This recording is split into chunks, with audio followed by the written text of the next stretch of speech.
I'm Dr. Steven Greer.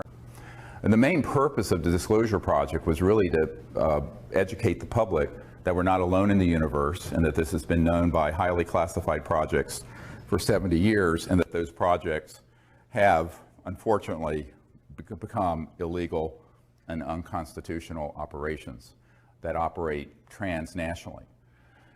Note that I said transnationally, not internationally.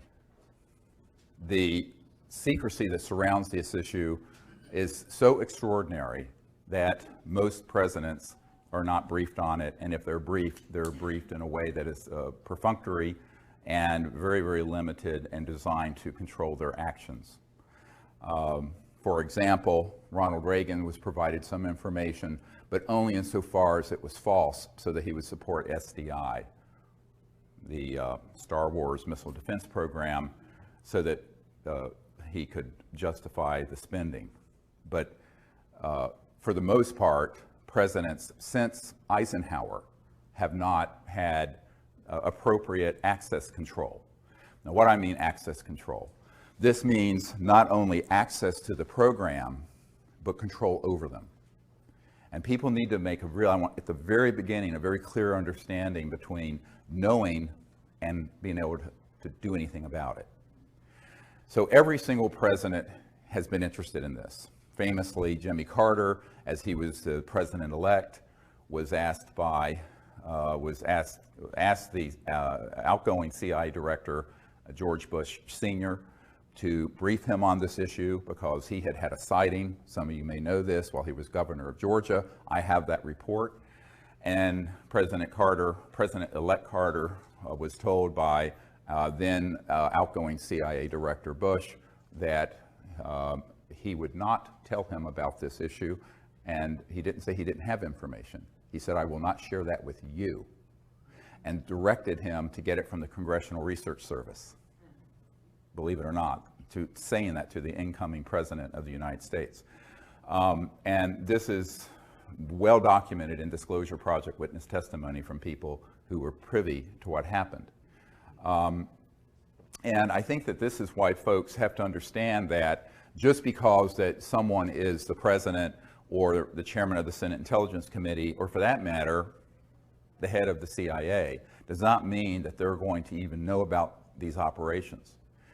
Now, when I first started out on this, it was an accident of what my real initial love was, and that is peaceful interstellar contact.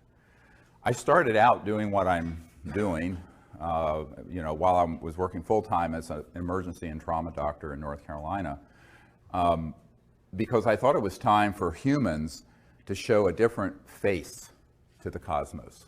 One that wasn't militaristic, one that wasn't xenophobic, one that wasn't fearful, but one that was hopeful and forward-looking.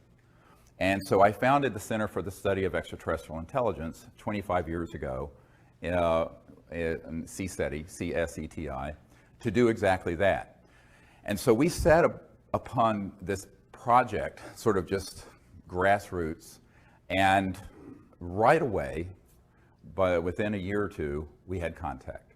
All of you know what happened near Pensacola, where we were out on a beach with about 50 people. A couple of them were Air Force pilots, a colonel and another guy.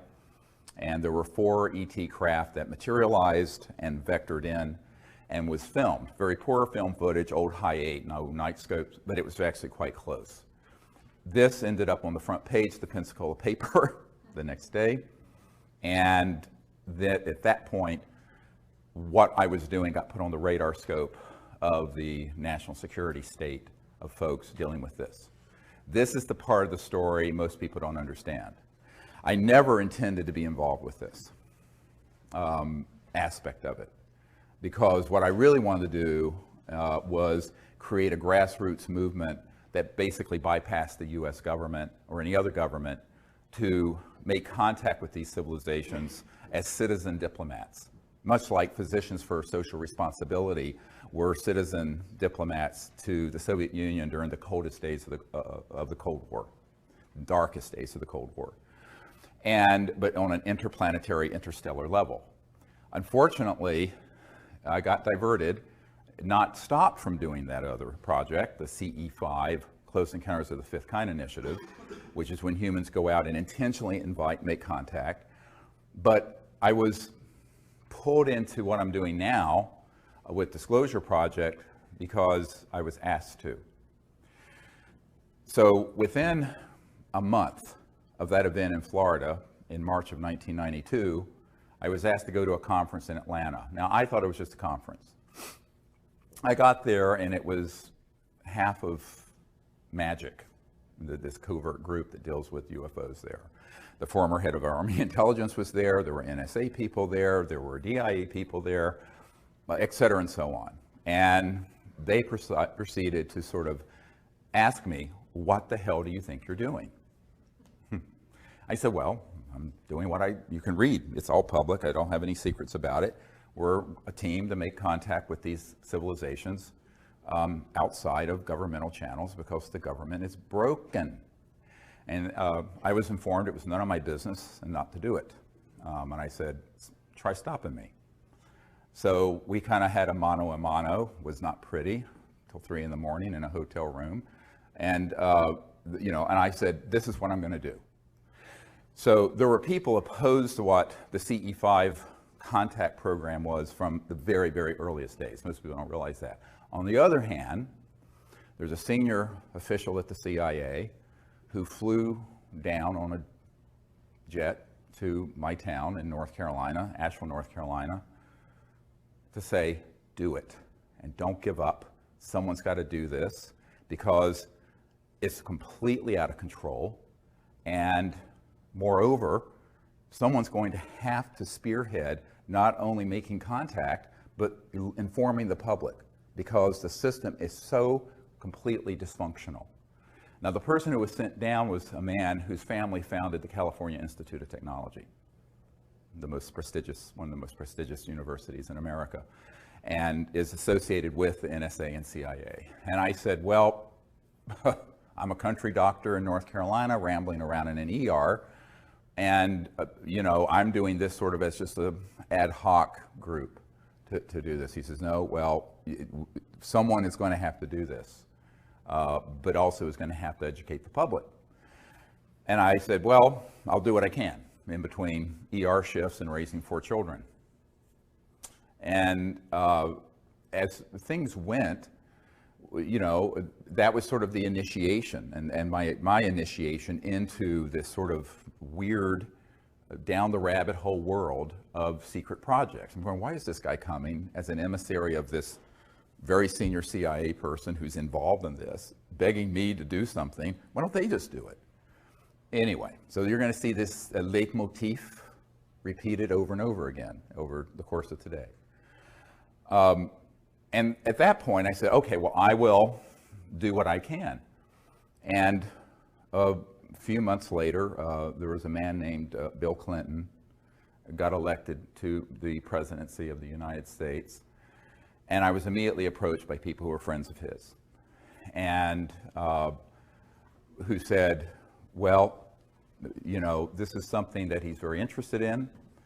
And it's well known that his good friend Webster Hubbell, who was third in command at Justice Department prior to being convicted of some other problems, said that Bill Clinton asked that he wanted to know about 2 things. Who really killed Marilyn Monroe, because he had a fascination with Marilyn Monroe, and who killed Jack Kennedy, and also, what is this UFO stuff? Is there anything really to it? So he made a directed inquiry, and as Webster Hubbell reported in his book, Friends in High Places, this is not, you can read it and see, they made inquiries into the subject, and they, quote, were not happy with the answers they were getting, which is a polite way of saying they know they were being lied to. Well, at about that time, and a little bit before some of the Clinton folks approached me, some military people who were friendly to disclosure approached me, who had had experiences either on battleships or at strategic air command facilities where nuclear facilities are posted, and said, I'll do anything I can to help you. And one of these men was a naval commander who was very connected up in the Pentagon And he showed up at my door, basically, at my home. And I thought initially he was a spook, a spy. And I said, well, this spook is probably here to disrupt my project. And it turns out he was a totally stand-up guy who did everything he could to set up a number of the meetings you're going to hear about behind the scenes in deep background briefings that I did at the Pentagon subsequently. And we decided to have a meeting. I was invited by a former State Department person to have a meeting at the Monroe Institute, which is ironically about 10 minutes from where my country home is now in Virginia, to discuss how to put together a team of people to brief the correct folks in government and encourage them to end the secrecy. Now, you have to understand this is 1992, 93. 22 years ago, 21 years ago, I was in my 30s, a bit naive about how government worked. I actually thought we had a functional constitutional government. I have since learned we do not. That's all window dressing. That's all the Truman Show, like the movie The Truman Show, where it's all sort of a fake. And that there's a parallel governmental process that runs this and other important issues that are completely out of the reach of the people we elect and appoint. But at that time, so we had this meeting, and it was decided that we should contact certain key people in the U.S. government to, in military speak, deconflict the CSETI contact teams from Air Force and other military operations so that they didn't interfere with us and we didn't interfere with them. That was the purpose of it, was to deconflict that, because we didn't want interference from those guys with what we were doing, which we were getting a lot of interference. We were getting helicopters, jets, all kinds of stuff coming in to our contact sites, and we still do to this day, which have been filmed and documented. So unfortunately, we said, this is something that is really critical if we're going to make contact and not have it become something where something terrible happens accidentally. Okay, so my military advisor, who came forward, said, let's see what I can do and run this up the flagpole, as they say. And so he knew the head of intelligence for the Joint Chiefs of Staff, an admiral, who, Admiral Kramer, with a C, C-R-A-M-E-R. And he went in, had a meeting, and said, look, we really need to have a meeting with the Air Force intel people at Wright-Patterson Air Force Base, to which the Roswell remains were sent, and which still had what was called the National Air Intelligence Center, and then it became the Foreign Aerospace Technology Center. It was always FTD, Foreign Technology Division of the Air Force, back in the 40s and 50s. It's gone through many name changes. It's the same facility at Wright-Patterson Air Force Base in Ohio. And he said, okay, let's see if you can set up a meeting. And the admiral, now this is the head of intelligence, Joint Chiefs of Staff, pushed back from the desk and said, are you serious about UFOs and extraterrestrial intelligence? And the commander, military commander, who was volunteering to help us, said, yes, we're very serious. And so the admiral said, okay, I'll do it. So they refused to take the meeting. Now, so what happened is that J2, what's called J2, head of intelligence joint staff, called the head of Air Force intelligence and said, you will make this meeting happen. And Dr. Greer will be received there because they have something to discuss with those folks. And that was now the fall, September 1993. Okay, so that meeting was set up. Now, in the meanwhile, some folks working with Boutros Ghali, the UN Secretary General at the time, and Lawrence Rockefeller, who was the scion of the Rockefeller family, who was the philosopher king of the family. I mean, David Rockefeller was sort of the money guy with Chase Manhattan, which became J.P. Morgan Chase. And his nephew, Jay Rockefeller, was chairman of the Senate Intelligence Committee. And Nelson Rockefeller, who had passed away, who had been vice president, ironically, was his brother, who had set up the Rockefeller Commission of 1956 that completely reorganized the Department of Defense and the CIA so no U.S. president could contain or control or penetrate UFO projects. So the Rockefeller family up to their eyeballs in this. Lawrence knew that, but he was on the side of the angels. He wanted to sort of cleanse the karma, as it were, I believe, of that family and actually help. So a lot of people have, of course, attacked me for knowing a Rockefeller as proof that I'm sort of part of some cabal. I said, no, they contacted me because Lawrence knew that what we were doing was really novel and was effective because he had sent people, it turned out, to some of our events where we had contact, where we did the CE5 protocols and ET craft would appear and then disappear. He went, he took this information back to Lawrence and said, this is no joke. So Lawrence Rockefeller invited me up to New York and then invited me to his ranch, the JY Ranch in Wyoming. And as you know, that's where the Clintons, for the first couple years of their presidency, would vacation in August.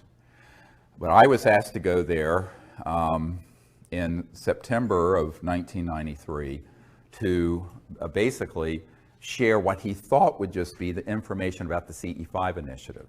Lawrence Rockefeller did not know about the initiative to brief senior governmental officials and encourage them to end the secrecy, which had started a few months prior to that at this meeting in Virginia at the Monroe Institute with a select number of folks that my military advisors had gathered together that was July of '93.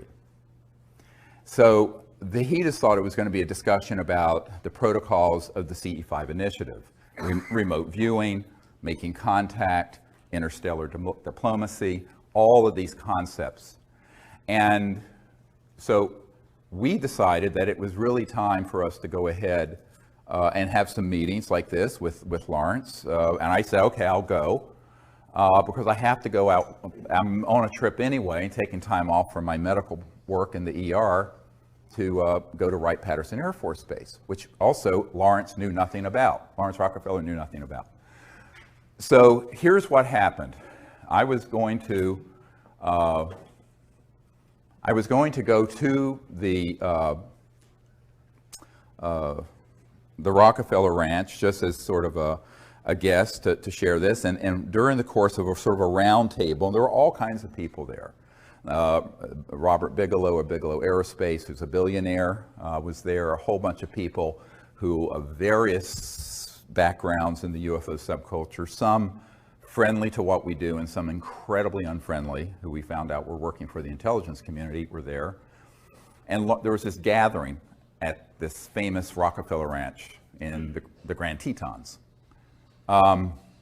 So one day it came up what else I was working on. I said, well, we've initiated a project to brief senior government officials in the Clinton administration and the Pentagon and members of Congress so that we can terminate secrecy on this issue and get the government to change policy, because we understand that the incoming president is favorable to that idea, which was, of course, Bill Clinton.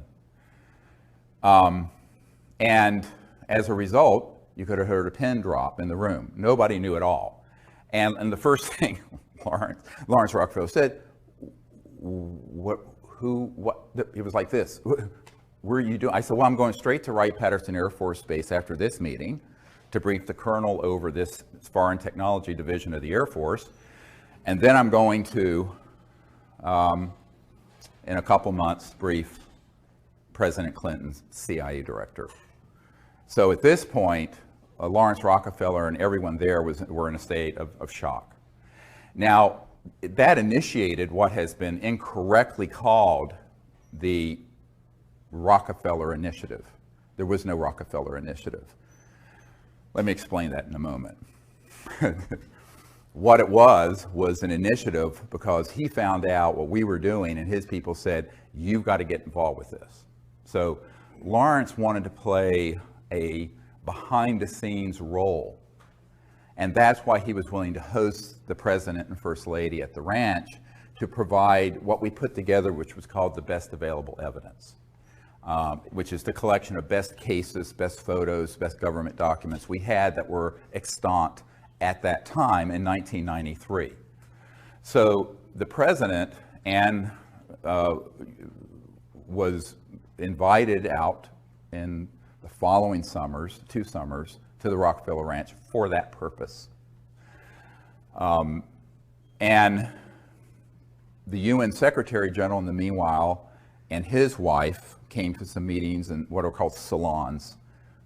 A salon is when someone hosts a very nice meeting in a private home with dignitaries, and you have a guest, usually some surprise guest or some interesting character like me, to come in and inform the New York 100 about what's going on. So that's what I did, and they were incredibly successful. Subsequent to that, Mrs. Boutros-Ghali invited us to have a meeting at the UN so I could brief a lot of the diplomats and friends of hers in the UN who were supportive of ending secrecy and making peaceful interplanetary contact. And actually, Leah Ghali herself hosted that for me at the United Nations. I'm just trying to give you sort of a sense of what happened before May of 2001 with what's now very famous National Press Club event.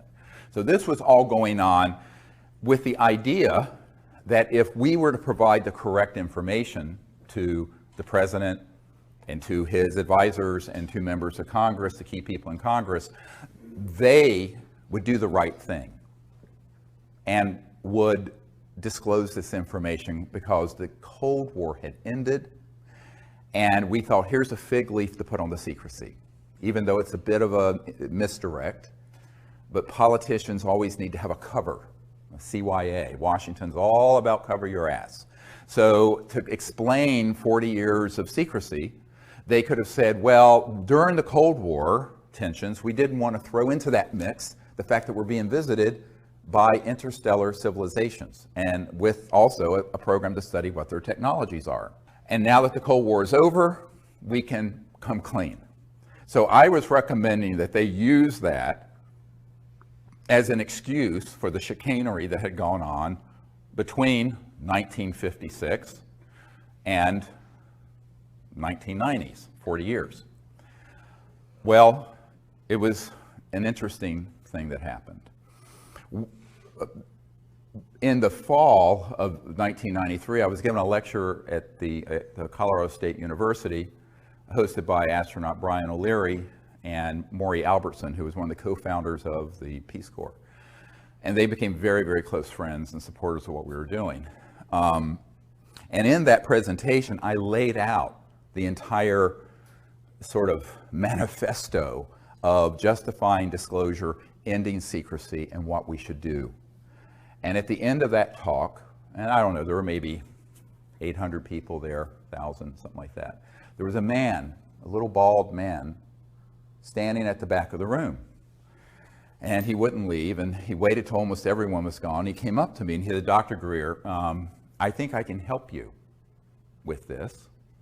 I know some folks in Washington who want to know about this, but they're not getting any good answers. I said, well, like who? And I thought he was going to say, you know, staffers for Congressman blah, blah from Nowhereville, Montana. And he said, well, I'm very good friends with the director of Central Intelligence, the CIA director, and he would like to be briefed on this. And of course I said, well, that's a good start. So initially that meeting was set up for November of 1993, and it got pushed back because of scheduling conflicts that he had and I had to December 13th, 1993. My wife, Emily, was there with me. And the cover story was a dinner party just here in Arlington at this man's home, and with his CI director and with his the CI director's wife, Dr. Sue Woolsey, who was the chief operating officer of the National Academy of Sciences. So, which is very good, because I feel, well, we can get 2 birds with 1 stone here, because she's a very senior scientist in a very prestigious institution. So again, we got a nanny for the kids, flew up to Washington, had this meeting. Now, normally when you meet with someone at cabinet level, it's a, very tight, maybe 20 minutes, 15, 30. This went on for about 3 hours. And the initial part of it, I had this whole briefcase and portfolio full of all these images of photographs and documents and cases and all this stuff. And after about 10 minutes, the CIA director said, okay, I know this. We know that they exist. And it turns out he and his wife had a sighting in New Hampshire when they were younger. I want to know, and this is the key question to answer, why won't they tell me and the president about it? I'm the CIA director. I said, well, that's another discussion. And at first, I got some hint of this when I got the letter, which I have in my archives, because subsequently, Woolsey tried to backpedal and say this briefing never happened. He publicly said so, and I can prove it to be a lie. I always say in Washington, how do you know they're lying? Their lips are moving. Lips are moving, that means they're lying. So, ouch. Did I just say that? Yeah, I did. It's on the record. There you go. So, but the letter I got describing the briefing from our host said that you're going to be the first person to brief the president's people and his CIA director on this issue because they've asked questions and they can't get anything through channels. Now, at that point, I have to say, I thought I was being Zoomed. I really thought this was a prevarication and that this spy master, the CIA director, just wanted to pick my brain, find out what we were doing with folks like the Rockefellers and da-da-da. And it turned out he 100% was out of the loop. He knew nothing about these projects, and he was being completely deceived by those who had compartmented intelligence within the agency, the CIA, and he literally was the emperor that had no clothes, and so was the president. So it was at that point, on December 13th, 1993, that I realized that we were living in a country that had undergone a quiet coup d'etat decades earlier. That isn't talked about in the New York Times and Washington Post because it would be the biggest story ever and the biggest scandal ever. They'd rather talk about the blue stain on a dress and other trivialities, or the stain on a blue dress, and rather than talking about the truth.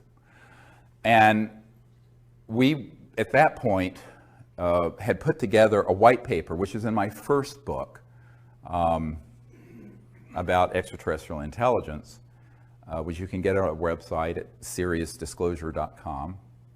And it describes basically the plan of what needed to be done by the chief executive, the president and his people, to end the secrecy. So I had that in my hands, and I was giving it to the CIA director as he was leaving. And he looked at me and he said, how can we disclose that which we have no access to? Very chilling question. So, in other words, if we were to push on this, then it would unveil the biggest constitutional crisis in the United States history. And no president wants to admit that they're out of the loop on important things. No one wants to admit that. Therefore, he said, we will do what we can do. I'll continue to look into this. Please continue to send any information you have to me through this contact. But we'll have to see what the president can do. That meeting, as I said, was about 3 hours. Most of it was talking about contact, the technologies, why secrecy would be as extreme as it is. And this is, the why of secrecy is much more difficult for people to get their minds around than the how. So let me first do the how. Everyone thinks there's something called above top secret. Well, in the United States government, most governments, there's no such thing. There's actually confidential, secret, and top secret. But then within these classifications, there are compartments. So you have TSSCI, top secret special compartmented intelligence. So TSSCI, it's the compartment you're in that matters. Some compartments, like what Edward Snowden exposed about PRISM, was a compartment that the president and the oversight committees of the Congress knew about. However misguided they may have been, they were legally overseeing compartments, which is why he's in trouble. There are other compartments that are unacknowledged special access projects. Special access projects require these clearances, and the unacknowledged ones mean exactly that. They are acknowledged to no one outside the compartment. And that includes the President of the United States or the Chairman of the Joint Chiefs of Staff or whoever. So one of the big mistakes that people make is conflating people's position in the military, the CIA, Congress, the presidency, the White House, the National Security Council, the whole alphabet soup of government agencies with access, all access, just because they have a top secret clearance, to every compartment.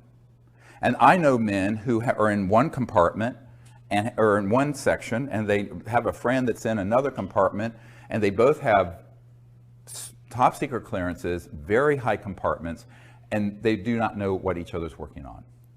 They may be best friends and they won't know. And that is how it works. But the unacknowledged special access projects mean that they're not acknowledged.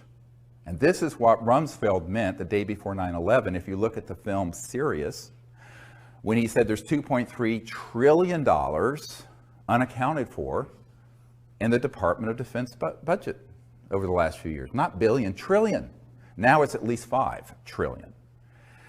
And now this is no flaming liberal. This is Donald Rumsfeld, okay, who dragged us into this misadventure called the Iraq War, along with Dick Cheney and some other neocons who didn't understand the Middle East, obviously, or anything else for that matter, dealing with world politics. And so, but he literally said that. I don't know if he knew it was being filmed, but it was, and we got it, and it's in the film Sirius. So what does that mean? $2.3 trillion unaccounted for. It means that there is no accounting. I know an auditor who audits my uncle's old company, was Northrop Grumman, which does a lot of top secret work on certain kinds of aircraft, just like Lockheed Martin has certain contracts dealing with anti-gravity propulsion craft. And if it's an unacknowledged compartment and it has some billions of dollars in it, the auditor will be told, you don't have a need to know what's going on with this, and it is just rubber stamped as an audit. They have no idea where that money's going. It goes in the front door. Where it's going through the back door, God only knows. All right? We estimate between $100 and $200 billion every year is going into the unacknowledged government. And this is a conservative estimate, unacknowledged. Congress doesn't know where it's going. The president doesn't know where it's going. A lot of senior military people don't know how it's being used and where it's going. My military advisor for 20 years was in one project that was a $3 billion unacknowledged special access project. The admiral that he was working under, where they basically went into a SCIF, a secure communication intelligence facility underground. Everyone's weapons were taken, everyone's cell phones, watches, anything electronic taken. One man went down there with them with a gun. And the gun was the security enforcement officer for that USAP, Unacknowledged Special Access Project, USAP. And they were all told, the guy took a bullet out of the chamber and they said, if you tell anyone about anything going on in this unacknowledged project, there is a bullet with your name on it, and it will find you somewhere, somehow. Now, this is not a movie. This is actually how that world works. That's the world I've lived in since 1993, or been exposed to. And so that is serious stuff, and they mean it. And so my military advisor said, oh, absolutely, this is no John le Carre novel or John Grisham story. This is really how the unacknowledged super black world operates. Now, of all the projects that are unacknowledged, black bag operations of all kinds, special operations of all kinds, the blackest and the most unacknowledged are ones dealing with UFOs and extraterrestrial intelligence, by far. And so that's why when you read the document from early 1950s from Canada, the Wilbur Smith document, where he says, after talking to someone in the United States government. This is a Canadian top secret document that got declassified accidentally. It's on our website. And he says this subject is the most secret subject in the United States and exceeds the secrecy surrounding the development of the hydrogen bomb. At that point, we hadn't detonated a hydrogen bomb. Imagine something more secret than the ultimate doomsday weapon. Not an atomic bomb, a thermonuclear hydrogen bomb, which is what we were working on in '51. So the thing I point out to folks is that these sort of operations have gotten so out of control that that's why Eisenhower said, beware the military-industrial complex when he left office in 1961, just before Jack Kennedy took office. And Eisenhower, on his watch, and he was bitter about this to the very end, Jackie Gleason, a famous comedian, his wife told our team that Jackie Gleason and Eisenhower were good friends, that Gleason was bitter about this and heartbroken about this to the day he died, that he had lost control over these UFO projects. And that happened between 1956 and 1961. Now, why did this extreme, so this gives you an idea of how unacknowledged special access projects work. They're hermetically sealed silos, and no one outside that compartment, that matter your position in government, doesn't matter your clearance, will know what you're doing in it. So wrap your mind around that. That is how these projects are managed. And we're talking an almost limited amount of money they can use and access to enforce this and run those projects. Is it legal? No. Is it dangerous? Yes, because it is, by definition, completely without oversight of the people, the people's representatives, or the president, or for that matter, the senior folks at the Pentagon. I'll get to this in a moment. So at this point, I'm reeling. I'm just sort of like, I'm absorbing all this. Look, I'm a country doctor in North Carolina, rambling around in an ER, taking care of shootings and stabbings and car wrecks and burns and what have you.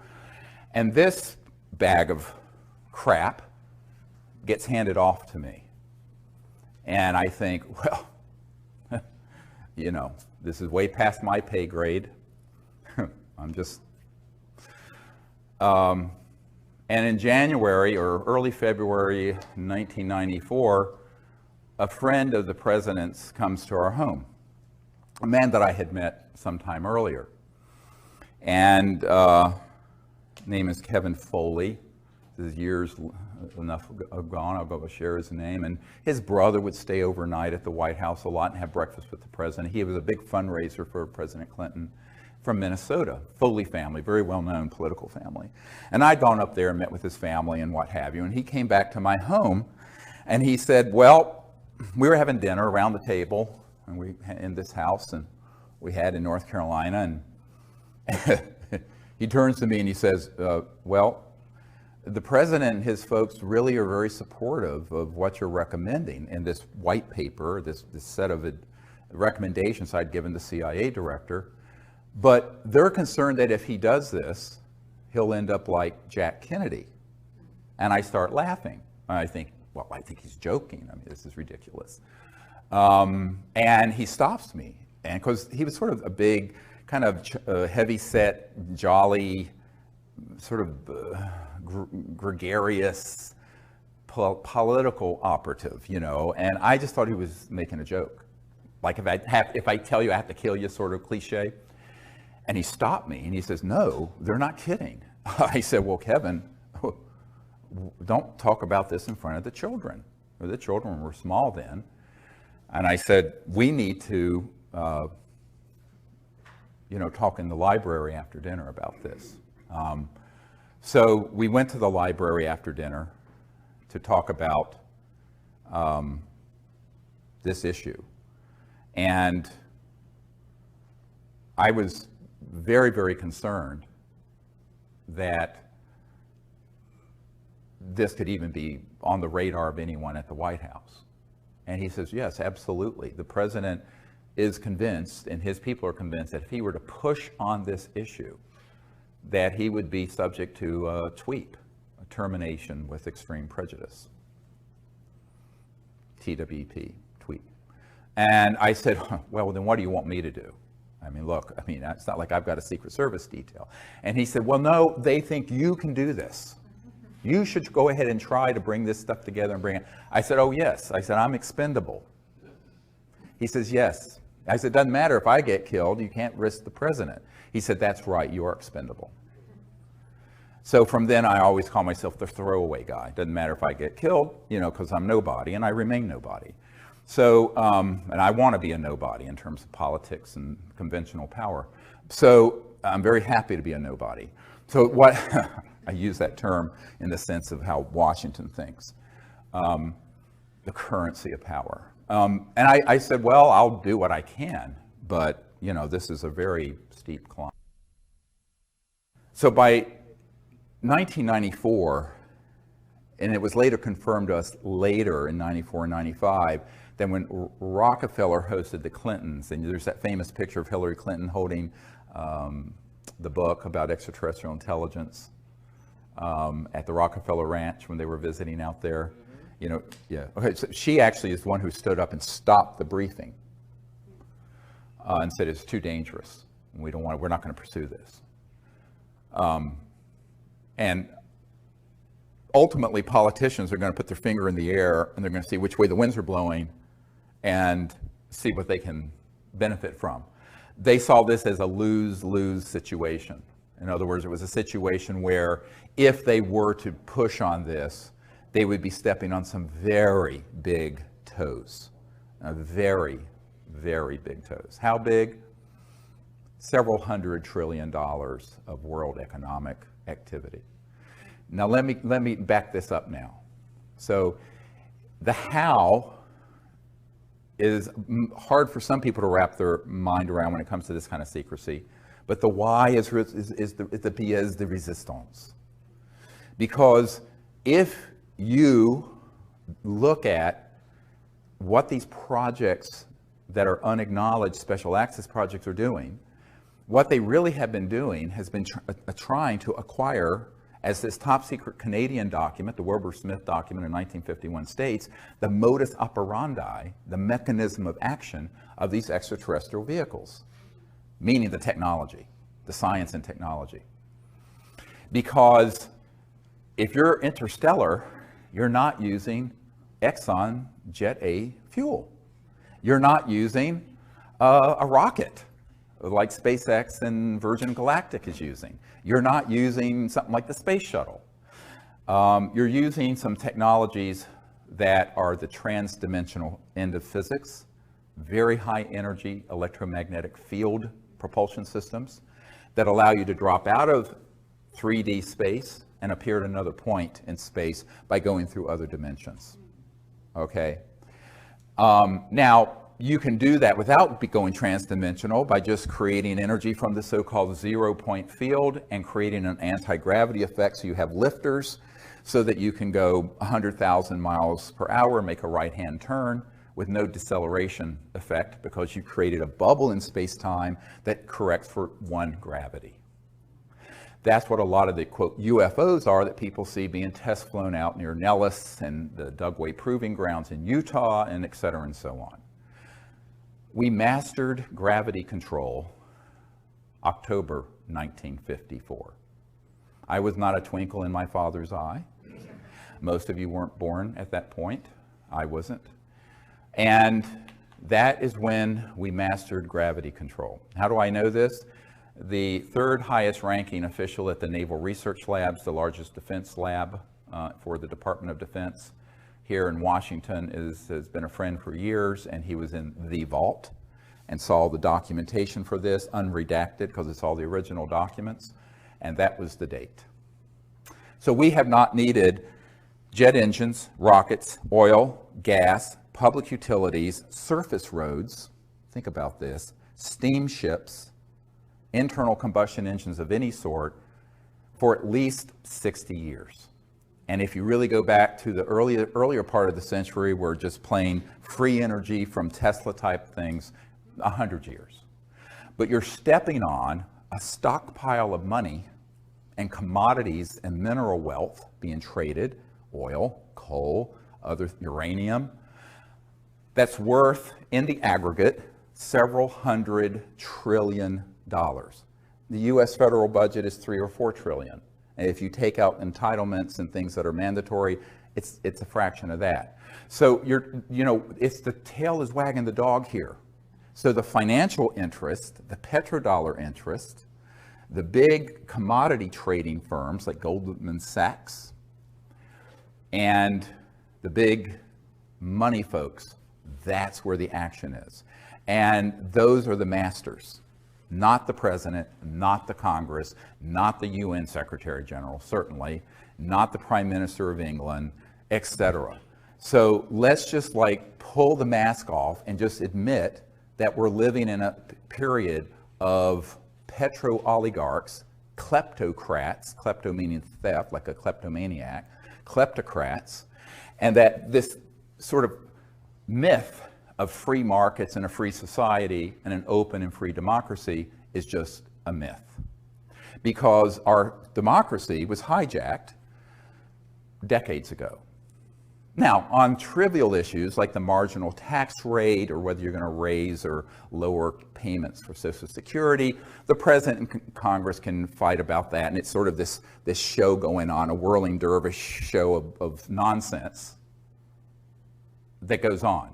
On these issues, they don't want those clowns, is how they view it, dealing with it. So this permanent, unacknowledged covert program has put a lead ceiling in. And only rarely does anything bubble up from there, or down, I should say, to the body politic out of these unacknowledged special access projects. So it became my task to find out how to do that and live to see the next day, all right? Because it doesn't do me any good if I do it recklessly and I'm dead. You can't do anything if you're dead. Well, you can, but it's different. So you're doing other things. So this became really the central issue. And Lawrence Rockefeller, I suggested, look, we need to then, if the president will not do this, we need to get together a group of people, put together this best available evidence, and also assemble top secret folks who will have the courage to provide credible documentation, testimony about what they've known. So I suggested and organized a meeting at a Asilomar facility near Monterey, California, in June of 1995. Edgar Mitchell was there with me, Marina Popovich, who was a very renowned cosmonaut in the Soviet Union, some KGB officers were there, and some of the early Disclosure Project witnesses were there. Now this is 95, this is 20 years ago. And Lawrence paid for it, and Lawrence Rockefeller said, look, I will totally support doing this. And when I was with him at the ranch, I said, well, why don't you take a public leadership in this? And I was talking to him out on his deck with the beautiful Remington Native American sculpture that's, with the Native American on horseback, they're very famous. Of course, they have the original of everything. And I said, I need your help. He says, oh no, it's too dangerous for me. He says, there are members of my family already jumping up and down on my feet that I'm doing this much. And I knew he was talking about he was talking about, the money people in his family. He was the philanthropic guy who just wanted to give away his wealth before he died. That was his whole purpose. Really sweet man. And so I said, well, okay, I told him, you're old, you're rich, and you're a Rockefeller. I'm a nobody. I'm a North Carolina doctor who's trying to do this with no resources. He says, I'll be behind the scenes. And he took his old hands and did this, and he said, it's like a flock of geese. We're all flying together. I'll be back here, and you need to be here. I said, well, yeah, but that head goose gets all the head. They take turns. He said, no, you be up here. It was very comical. I said, oy vey, this is like, I said, okay, that's what we'll do then. And he wanted to just stay behind the scenes, but he was provide that support, hosted the Clintons. So we had something called Project Starlight that formed before the briefing of the CIA director. That was the code name for what became the Disclosure Project that all of you know about. And Project Starlight, if you, with the AP, the Associated Press, sued the Clinton Library and got those documents. Those documents are in my first book. And at Asilomar, we had all these dignitaries, including Kevin Foley and astronaut Edgar Mitchell and Marin Povovich, and all these folks sign a letter to the President of the United States recommending ending the secrecy. It's in my first book. Buy it, get it, see it, read it. And that, however, was the Associated Press a couple years ago sued the Clinton Library and got those documents, and they put them out on the internet. Now, at this point, we knew by '95, the president, with all the cajoling we could do, with all the work Lawrence was doing behind the scene, hosting Bill and Hillary at the JY Ranch for their vacations. A very good friend of the president's, I don't want to name her, but used to live at the White House and very good friends with Hillary, said that Hillary did not want to deal with this at all, but Bill was so interested in it, he would pull out the best available evidence briefing packet that we put together, and we'd be sitting in the private quarters of the White House going through it. And she's this hilarious woman who did a perfect imitation of Bill Clinton. And he said one time they put it out on the floor and she was sitting there with him. And he was going through it going, well, I know all this is true, but they won't tell me a thing, not a goddamn thing. Just like that, about all these secret programs. So when she told me that, I said, it sounds like Mr. Clinton. So from '95 until '98, I proceeded then to approach various members of Congress. And we had already started that process thinking, well, okay, if the president won't do an executive action and force his way to control these unacknowledged special access projects, maybe a member of Congress will have the courage to hold a hearing. And since we now have identified, first it was about a dozen, and then it became several dozen top secret guys that could be subpoenaed and swear under oath with penalties of perjury, federal penalties of perjury, if you're testifying before Congress. Go ask some folks who are in prison for lying to Congress about what they knew. And so I started assembling these folks, the first meeting of which was in June of 1995. I'd met with a number of them one-on-one, but there's strength in numbers. So I realized that if we came together as a group and they got to know each other and they felt that it was, they felt safer, they felt protected if they were all doing it together. You see what I mean? Brilliant. Okay, so that was what I did, is pull people together. Because these men and some of the women involved were terrified about speaking about this on their own as lone wolves. But I said, let's get a mass of us together and do it. So that first gathering was very historic because it was sort of presaged what we did in 2001. Now at that point, I decided, look, we are going to have to be very careful with this. So I wanted to be sure that not only did the president have no access, which is in itself proof of the illegality of these unacknowledged special access projects, but that the appropriate oversight committees of the Congress of the United States didn't, as well as key people at the Pentagon. So I proceeded then to do a series of briefings.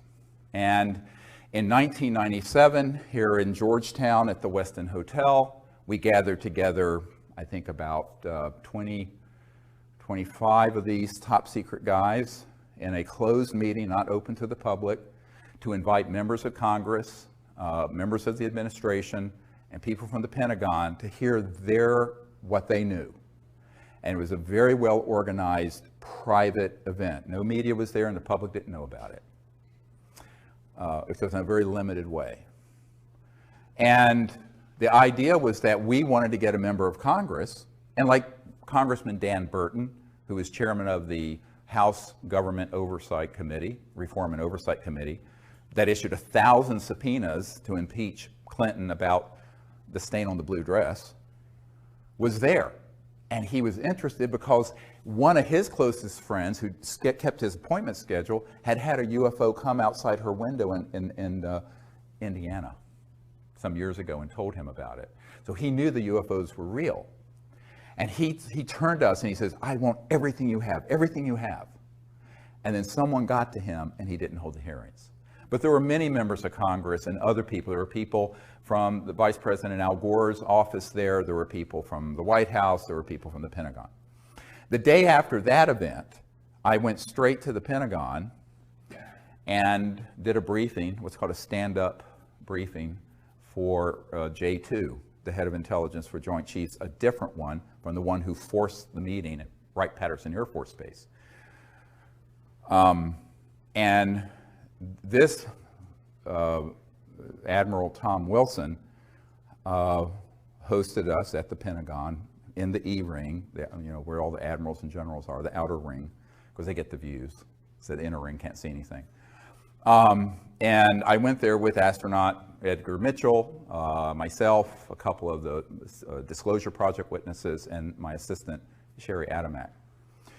And what was fascinating is that before I went, I had my military advisor send to the Admiral a document I had received. And it's the first top secret document in the briefing for the President that I did for Obama, which we'll get to in a little bit. And in this is dated from the 90s, and it's from Nellis Air Force Base, what people call mistakenly Area 51. It's not the proper name. And this document actually was a security alert because there were some UFO spotters who had penetrated the perimeter of Nellis, and they were going to have to shut down operations with their EMGs, their electromagnetic anti-gravity test flights in that range that they have built. And the list is fascinating for the names of the compartments. And I just want to share a few of them just because, and this is dated 28 July 1991, 0900 hours. And it's from the National Reconnaissance Office, NRO, which is the super secret spy satellite operations part of the Air Force originally. So it went to Commander's Net, Royal Ops, Cosmic Ops, that is a clearance. These are all compartmented operations. MAJ, M-A-J Ops, Magi Ops, COMINT, COMSEC, ELINT, Human Intelligence Ops, AFOSI, Nellis, Air Force Office of Special Investigations, and then a whole bunch of different numbered compartments. Red Flag, Dart East, Dart South, Pahut Mesa Military Operating Center, Sally Corridor, key one, Groom Lake, MOC, Dreamland, MOC, Blackjack Team. Blackjack control is at Edwards, by the way. The control is at Edwards, but there is a team at Nellis. Acrotech, Sea Spray, etc. So one of these compartments was known by Admiral Tom Wilson. I don't know which one, but it was being operated through a contractor. All the important stuff is done by corporate, by the way. If it's key, it's corporate. Lockheed Martin, EG&G, E-Systems, Raytheon, Northrop Grumman, Booz Allen Hamilton, on and on. Edward Snowden, by the way, worked for Booz Allen Hamilton, who contracts for the National Security Agency. So the corporate world is actually where most of the USAPs get centered. And then they interface with these USAPs within military and intelligence, like this. And if you approach it from the government, they say, well, it doesn't exist. And you approach it from a corporate, it's privatized. It's a corporate secret, like Microsoft's code. Got it? It's hermetically sealed away from everyone between those two techniques. Very clever. Very illegal, very clever.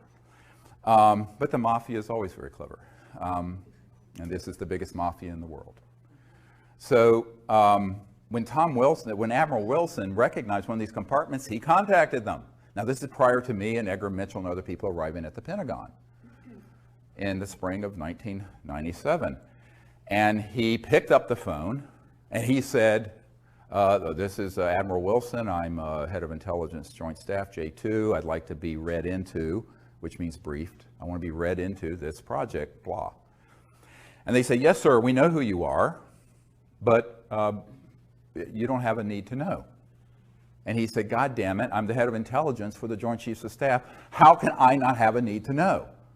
And they said, sir, we cannot discuss this with you, and we will not. Click, hung up on him, blocked his line, would not receive any further calls from. This is an admiral in charge of intelligence assessments and putting intelligence together for the Joint Chiefs of Staff of the Pentagon of the United States.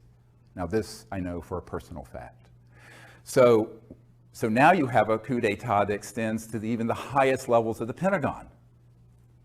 So by the time I walked through the door to do what was supposed to be a 45-minute stand-up briefing for the admiral and his staff, he was so scared and so mad, he was scared. And the meeting went for 2 hours, and if Edgar Mitchell hadn't had to leave to go to an interview in New York City on some TV show, it would have gone on for 3 or 4 hours. He kept canceling his other appointments. At the end of that briefing, I said, we really need your help. And he said, well, what can I do? They're not going to tell me anything.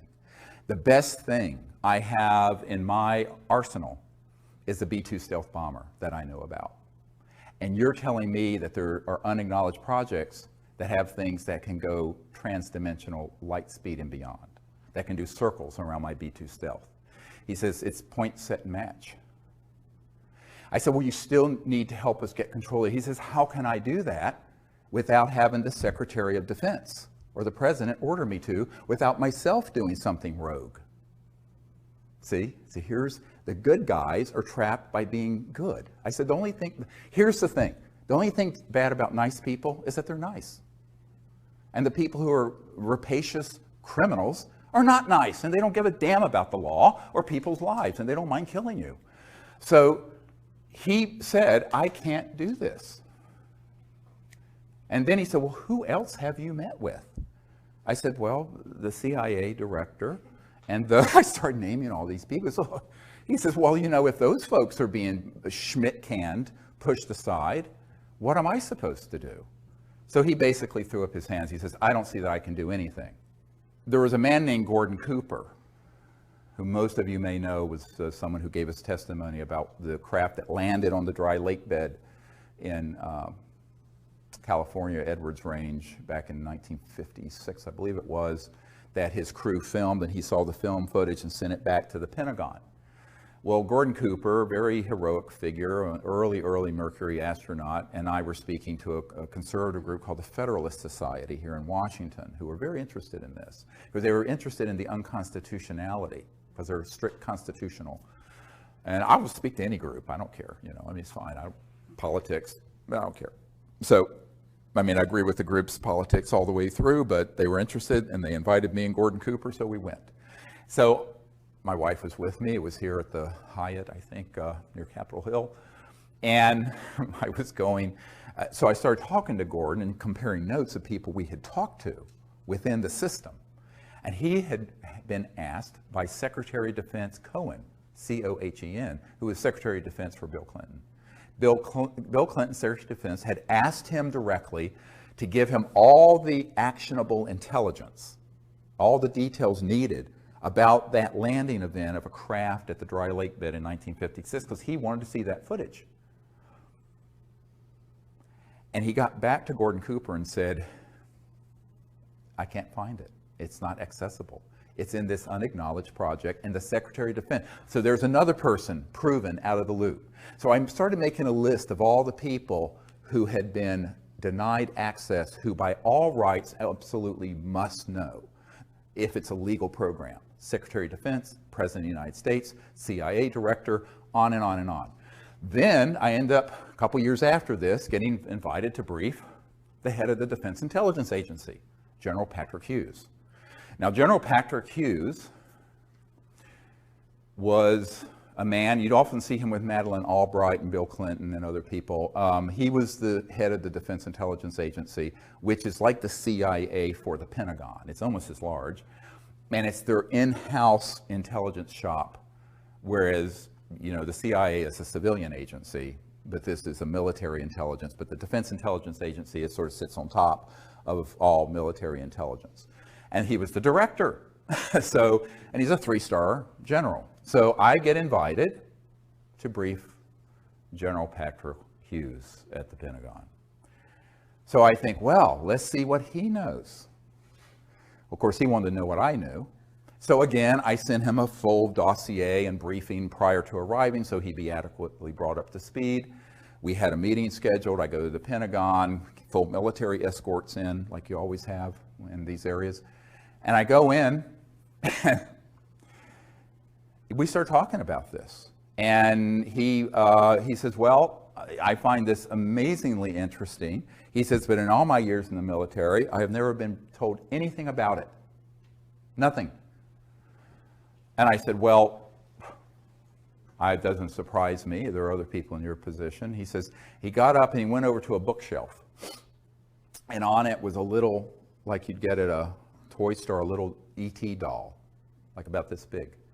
And he grabbed it and he says, this is all I've gotten for my inquiries about this issue through channels. In other words, someone gave it to him as a gag gift. Now, there was a full bird colonel sitting at the table during this briefing, and I started explaining the way, you know, these particular, and he knew what an unacknowledged special access project was. This is no, he says, but he didn't know about this one. And he wasn't being, he says, well, I can't imagine that there are operations within the Defense Intelligence Agency that know about this, and they wouldn't tell me when I've asked. I said, well, they do. I mean, they lied to the president, they lied to the CIA director, and they'll lie to you. And the colonel visibly stiffened. Because I said at that moment, there are people on your senior staff who are tasked with this issue, but they don't want you to know for whatever reason. And this colonel stiffened. And my military advisor and I compared notes later. That guy was on the inside lying to the general. The colonel was zooming the general. Illegal? Yes. Treason? Yes. Happens every single day at the Pentagon and CIA. So when you're dealing with an unacknowledged special access project this sensitive. So these are not conspiracy theories. I've been there. I'm the guy who set up these meetings and was there. And I will say that I'm the only civilian you'll ever meet who's had meetings of this nature with people like that all over the world. So I wanted to put this on the record. Now, after this, we had about a 15-minute discussion, and then the general told me something very surprising. He says, you know, my father, this is General Patrick Hughes telling me, my father knew of some kind of illegal conspiracy in the U.S. government back in the 50s and 60s, because he was also a very high official, that was so serious, and we thought the old man was a kook, referring to his father. And he says, I thought this would all be nonsense until I got into this office, until I became the head of the Defense Intelligence Agency, and contrasted with what I'm being told with what I've seen received from the Disclosure Project, or Project Starlight at that time.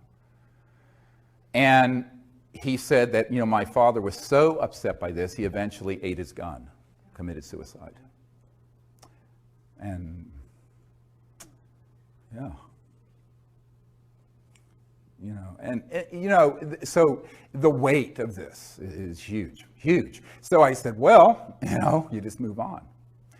But he said, I don't know what I can do because they're not going to tell me anything. I said, but I have Disclosure Project witnesses inside the DIA who've seen satellite imagery of ET craft out in space. We have their testimony. He says, well, they won't tell me anything. So, of course, what you realize is that these positions rotate. They're there for a year or two or 3 or 4. The president, if he's lucky, 8. But there's this permanent system. So let's call it the permanent secret government versus the one that sort of is this revolving door of folks. Sometimes the people in that system know and sometimes they don't.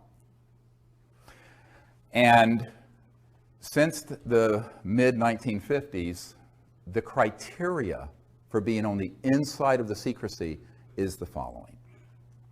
And this is how I explained it to a 5-star admiral in England, who is also one of our witnesses, Admiral Lord Hill Norton. He was the head of the Ministry of Defense, and he was a Sea Lord, they called them back then. They don't have 5-star admirals anymore. And he was the head of the military committee for NATO. So I went to his cottage in Hampshire some years ago. Emily dropped me off, took the kids to Salisbury Cathedral, I believe, and I continued on, had a meeting with the admiral. And you know, you get a picture of what my life must be like. So nuts, completely nuts. So anyway, so I'm there with this man, and we're sitting in some wingback chairs in his parlor in what he called his cottage in Hampshire, and which is a gorgeous old antiquity house with the thatched roofs and beautiful. And we started talking about this. He was a very fastidious man. He had a little teeny notepad like this and a pen, and assiduously taking notes, very, very.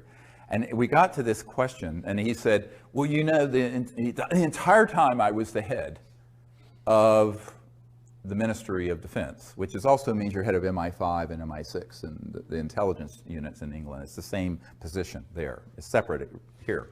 You have CIA Director and Secretary of Defense. There it's one head. And he says, this issue was never briefed to me. I was never told anything. And I said, yeah, that doesn't surprise me now. It would have maybe a number of years ago. And he said, and as the head of the military committee for NATO, I was never told, even though I now have learned NATO was dealing with some of these events, such as the big events that were in Belgium with the massive triangular craft and things like that. Well, I said, he says, and I want to know why they wouldn't tell me. It was like his pride was a sense of propriety. Oh, he was a lord in the House of Lords also. He says, why wouldn't they tell me? And it was a little bit petulant, but also hurt. And I said, well, let me answer your question with a question. And he didn't like that. He thought I was being a cheeky American. And I said, but just bear with me.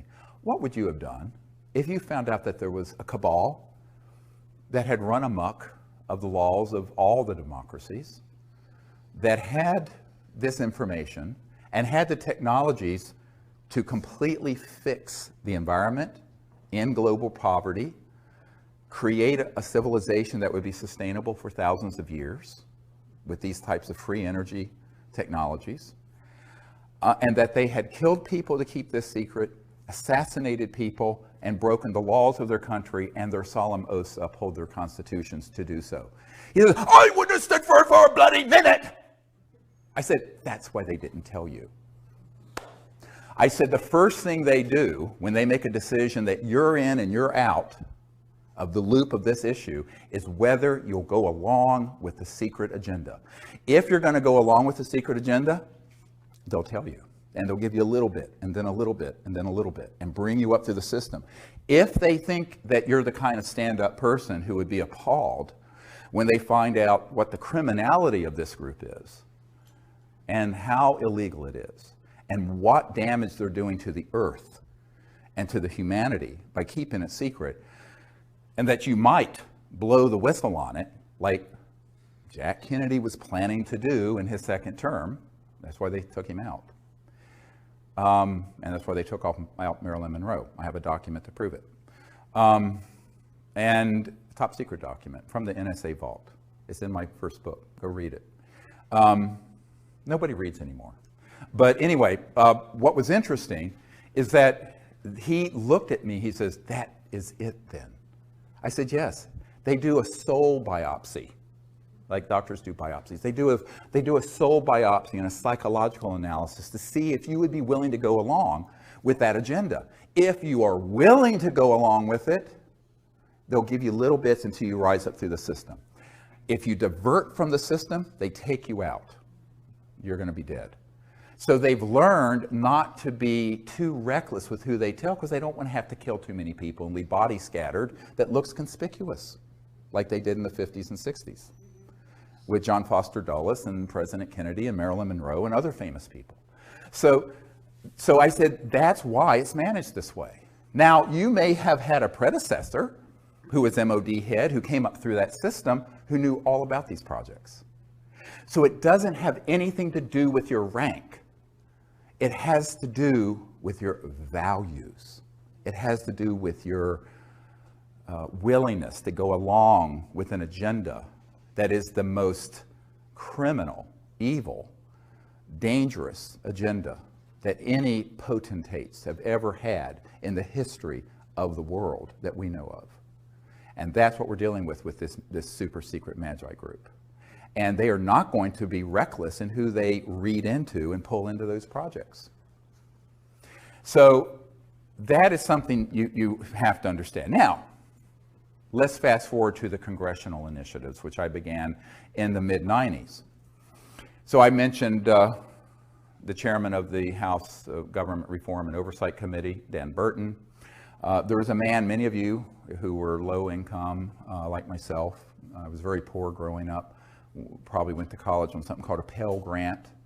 Senator Claiborne Pell of Rhode Island started the Pell Grants, sponsored that bill. And he was at a meeting with the Noetic Sciences Institute, and I did a briefing for him and met with him there. And it was very interesting because he was chairman of the Senate Foreign Relations Committee. Very key committee, foreign relations. And he said, you know, I've wondered about this my entire career. We've made inquiries. We've never been given any information through channels. And he said, would you come to Washington and do a briefing for my staff? I said, well, sure, anytime I can come up. I was still living in North Carolina then.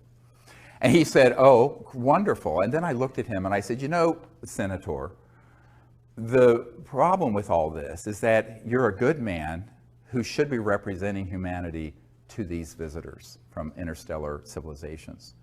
And you've been deprived of dealing with the ultimate foreign relations issue, interplanetary relations. And he looked at me through his horn-rimmed glasses and went, you know, Dr. Greer, I'm afraid you may be right.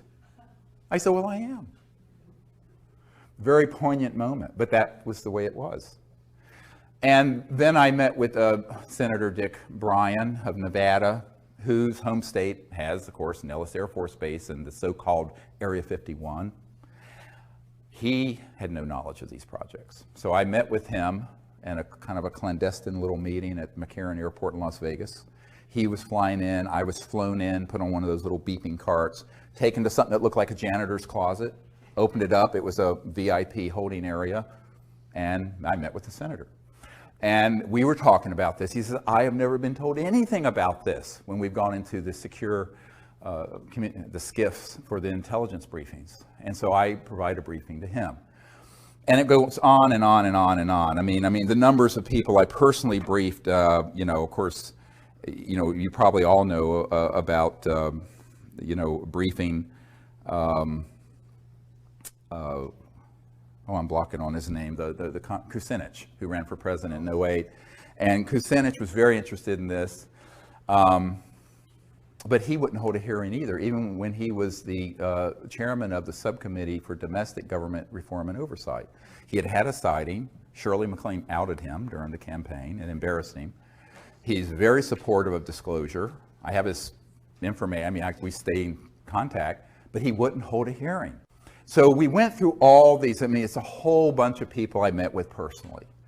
Now, there are people out there who say they're doing stuff with disclosure and lobbying, but they've actually never met with a sitting member of Congress.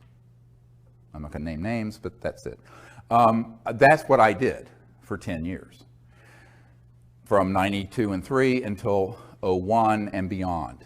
And also people overseas. The cabinet level member of the Japanese government in charge of science and technology. Briefed him, very interested. But when I said, will Japan take the lead on disclosure and put this material together? He says, oh no, we can't do it ahead of the United States. He was in terror of the idea of getting ahead of these covert programs.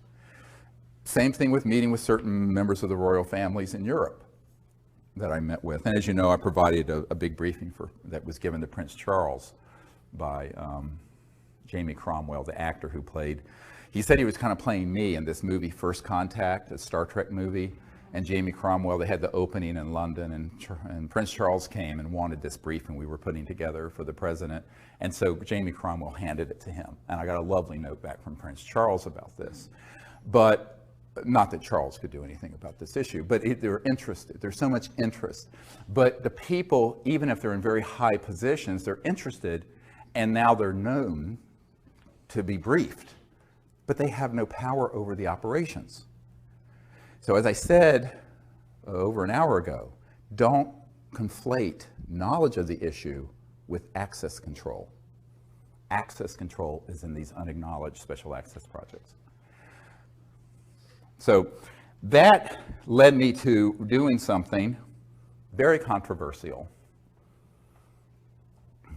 And there's my military people said, look, there's a way that we do things in the military, and it's called a UNOD letter, unless otherwise directed. What that means is you write to various people in command and say, unless otherwise directed, here's my assessment and here's what I'm going to do. So they said to legally cover yourself, you need to do a UNOD letter and send it to the head of the Justice Department, the President, the Pentagon, the CIA, the FBI, the whole alphabet soup, the NSA, and send it return receipt requested so you can prove it was received. And I did that. And that's also in the first book. Extraterrestrial Contact, the Evidence and Implications. And it said, it basically said, you can read it, it's up on our website, here is our assessment. These projects are being run illegally. They are unacknowledged special access projects that have been unconstitutional since the 50s. The president and other key figures we know have been lied to, as have the oversight committees of the Congress. Similar crisis exists in the United Kingdom and other countries where I have had briefings. Therefore,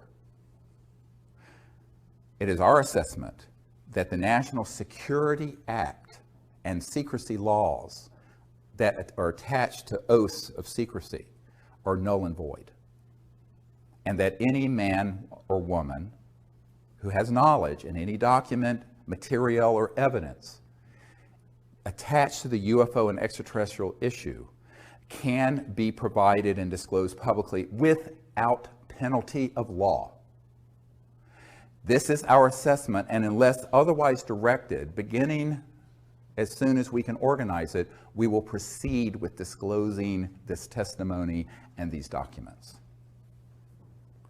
This was what we used to legally cover all 110 top secret military witnesses that came forward. It had to be done. And the reason I couldn't have done that between 93 and 98, I had to go through this torture chamber of finding out that, in fact, and proving not only to myself, for posterity and in my records, that the key people who should know about this do not. And therefore, the programs are illegal. And therefore, if the programs are themselves illegal, they can't cite the law. It's basic constitutional law. If you're operating, if you're a mafia, let's say that some mafia guy's running an illegal project and you enter into a contract with him.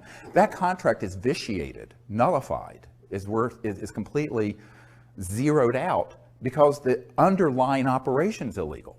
So all these men and women who have been at Lockheed Martin Skunk Works, who have been with the CIA, the DIA, the Pentagon, who have worked on these projects, we basically exonerated them from any legal penalties for disclosing information about these projects because we were able to prove they were being run unconstitutionally.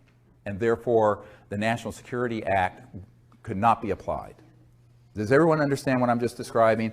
That was the basis for the disclosure project of May 2001.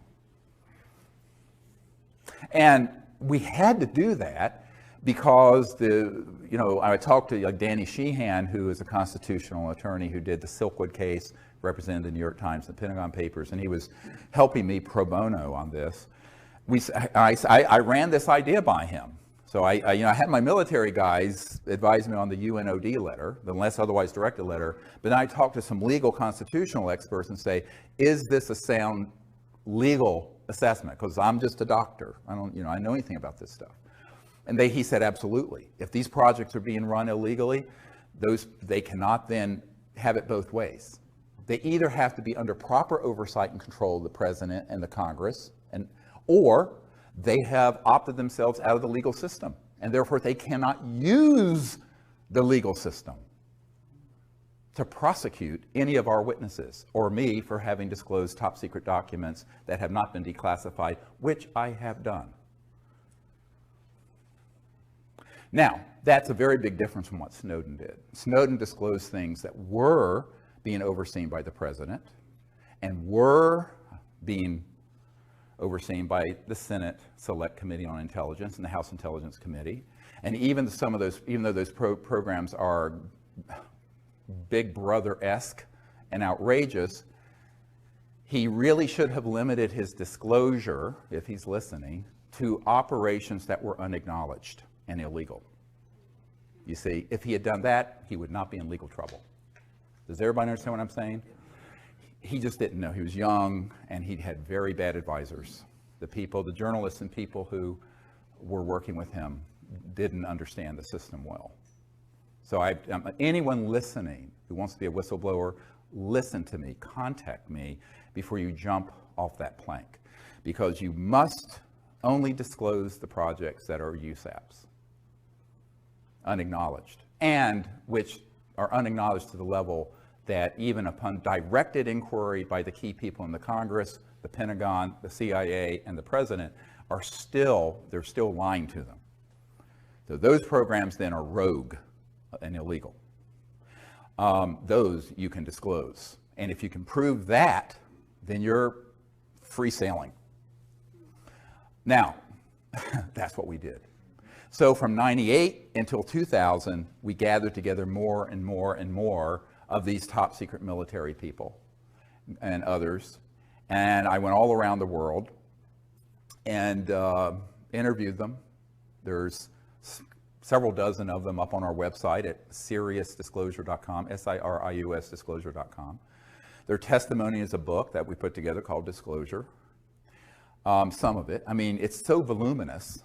To give you an idea, I had 110 hours of testimony that I had to cut down to the 4-hour and 2-hour DVDs that you can get on our website. There's so much material. So it's unbelievable amount of material that that's on digital film.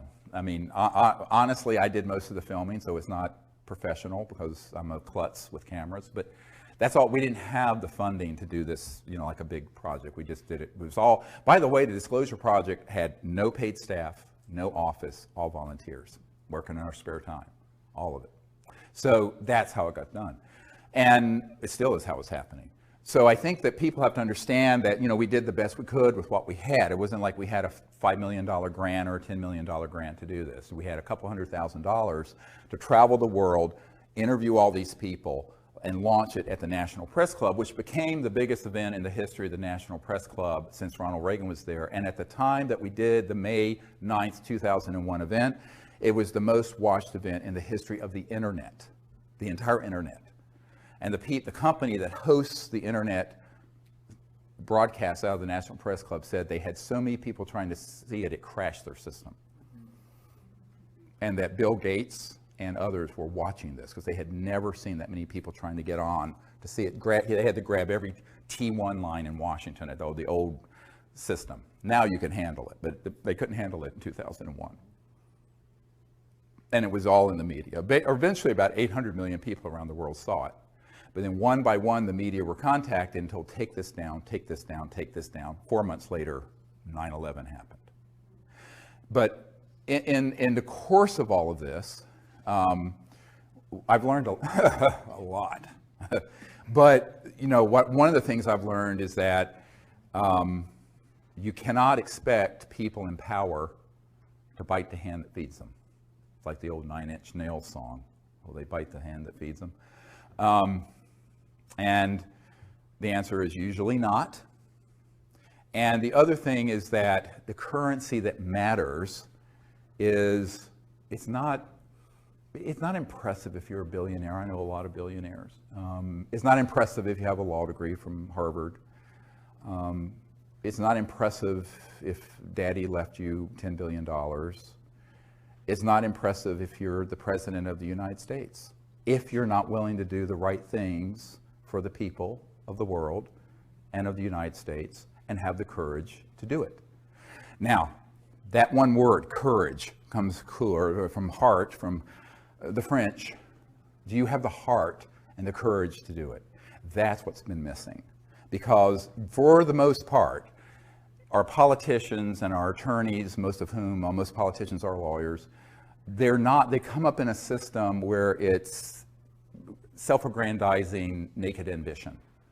And most people in the corporate world and in the political world are not going to do something that could be an enormously dangerous thing for themselves personally and could ruin their careers by being associated with it. And that's why I concluded by 2000 that the people have to do it. We, the people, have to do that. Now, one of the real other issues that came up recently was, have there been people who, over a period of time, been trying to work this within the system? Yes.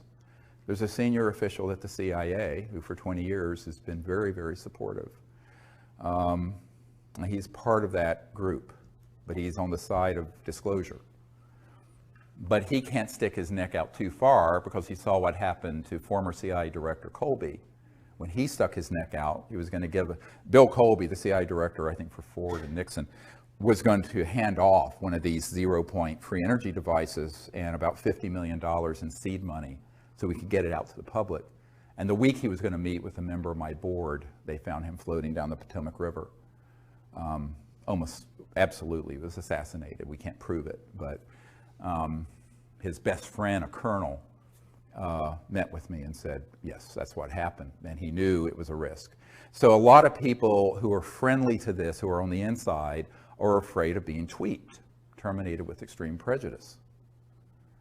And then you have other people who aren't on the inside, who don't have the courage of the ridicule factor, because the New York Times and the Washington Post, the big media outfits that are wholly owned subsidiaries of the intelligence community, frankly, when it comes to this issue, are going to absolutely roast and ridicule any politician that brings up the word UFO. It has to be done like on Kimmel, just sort of ha ha ha, make a joke of it. So in 1953, the CIA decided that the psychological warfare aspects of this would be where the real enforcement could be, by just making it ridiculous. And they actually engaged, I have a document that proves this, Disney Studios, to make cartoons about little green men so that it would become the laughing stock and sort of defang the whole issue into sort of silliness. And so it has remained for 60 years. So it takes a lot of courage, not just in terms of your personal safety, but your reputation, because you're going to be ridiculed and laughed out of meetings, or you're going to be teased. And most people don't want to be ridiculed. I'm just the kind of person, I don't care what someone says about me. I mean, everything terrible you can imagine has been said about me, and so what? I mean, you just expect it. So, but most people in a public eye don't want to do that. And so disclosure is going to have to be with the people. So we initiated that in 2001, and we continue to do that. And I think that the biggest problem we've had, and I wrote a paper about this called When Disclosure Serves Secrecy. Now, this paper, I wish you would read it and memorize it. Everything I predicted in that a long time ago, it's on our website. And if you sign up for our email service, we occasionally send it out. It's a free newsletter. You can just sign up. It's seriousdisclosure.com. It's free. It's completely provided to the public. That paper describes the dangers of doing what we've done. And that is disclosure being hijacked by charlatans who masquerade as disclosure folks, who attach to all the body of evidence I put together the fear factor. and the silly season, and the evil aliens are coming to eat us for lunch. All right? And that has happened. And the betrayals I will not go into because it will break your heart. So the truth is, the thing that keeps me up most at night is all this information being folded into it, which is all solid information, being folded into disinformation that's tailored to scare the public into what General MacArthur said, and that is World War III will be interplanetary. So now let me talk about the deepest USAP. The deepest unacknowledged special access project is the one that is tasked with doing the psychological propaganda, just like Hitler did with his program, for convincing the people that there's a threat that we should fight. This was launched in the 50s and 60s. First they made the subject ridiculous, and then they made it terrifying, like the movie Independence Day. And this was all part of a plan hatched in the 50s to be sure that we could continue to grow the military-industrial complex, but instead of just one country, sort of a unipolar expenditure out of mainly the United States and at that time Soviet Union, it'd be a global junta military effort because there's a threat from outer space. And they have done about 50 years, 60 years of very, very careful preparation. Now, the UFO subculture is replete with the influence of that. Most people don't understand it. And I wasn't surprised when I got a document in the 1990s from the Strategic Studies Institute describing this project. And this is going to be in our next film, if I can find a director that wants to make this film. And it describes creating a worldwide subculture and cult around alien abductions using stagecraft, I'm quoting, and using advanced aerospace devices, i.e. man-made UFOs, anti-gravities, with creatures that could pass as aliens to engage in events to scare people so that the public could be turned to believe that there's one or more civilizations that we should unite against and fight. And Ronald Reagan at the United Nations literally said, wouldn't our job of creating a unified world be easier if we had a common alien threat? This is, you can Google this clip of Reagan saying this. So that agenda and the Star Wars programs that go with it, and 90+% of all UFO subculture books, movies, conferences are infected with that virus. Now, I'm saying unwittingly in many cases, because how would you know? If you haven't been read into a program that is so sensitive, and I've had physicists who worked at the Dulce complex and at the Pine Gap complex in Australia, that where they manufacture these what are called programmed life forms, these things that look like aliens that are 100% man-made, have integrated circuits in their neural complex, but they're biologicals, and they're on board these. But the people running the craft are military or corporate guys. And they'll sick these things on people, and they'll abduct them and put an implant in them. And the implants are made by EG&G. They're on the edge of the Nellis Range. You want to hear more? This is the stuff people really hate me for. Because I was told that if I expose this, this is where I'd be most at risk. Okay, because now I'm stepping on the toes of the eschatological fantasies of the people who want endless war. Eschatology is the study of how the world's going to end. And at the core of this secret group are folks who want to precipitate an Armageddon-type conflagration that's War of the Worlds.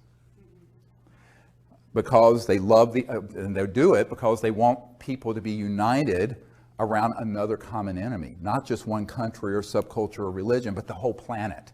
Go look at the movie Independence Day. It's a script right out of the CIA.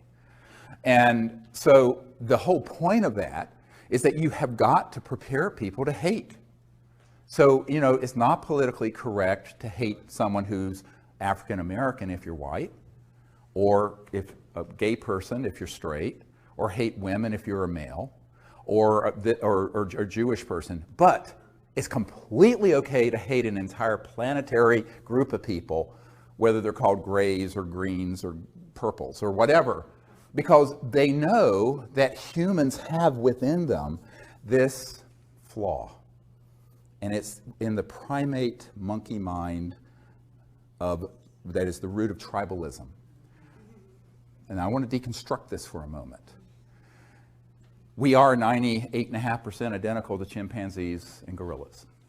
And chimpanzees and gorillas do organize into troops and into warring sects that kill each other. And it is usually based on slight differences of whether territory or appearance. And this can be exploited by demagogues, whether it's religious demagoguery, racial demagoguery, sexism, homophobia. Just pick it. Well, the big one is interspecies. So the next one is, let's get everyone prepared, and we can use these images, just like Hitler used the image of, the blood libels of Germany, portraying Jewish people as grinding up children for matzah meal, and this outrageous stuff that was propaganda. No, this is all true. Go look it up. Unfortunately, most people don't know any history, but if you go look up the history of World War II, there was a foundation built for years for the Third Reich. That's what the Fourth Reich is doing, this secret government. And they've done it very well, extremely well. Now, I met with a man who would not come forward, who was on one of these early abduction squads. Now, don't get me wrong, not everyone who's had contact has had a false abduction happen, but the whole thing's been commingled. I've had contact, but it wasn't an abduction. So what I tell people is that if you mix this together and people don't know that there are two distinct things going on, you think they're all the same phenomenon, when they are not. And this man said in the early days, before they had these programmable things that look like life forms, that look alien, they would use little guys that were short and do a Hollywood mask and suit on one of these anti-grav devices. This is back in the 60s and 50s, 60s, 70s, and abduct people. And so they started this program long time ago. And it's very easy to do. Very easy if you understand the technology. Now, this is the other problem. Most people don't understand the extraterrestrial technology, and if you don't understand that, you're not going to understand what the reverse engineering spinoffs have been, one of which is what I'm describing.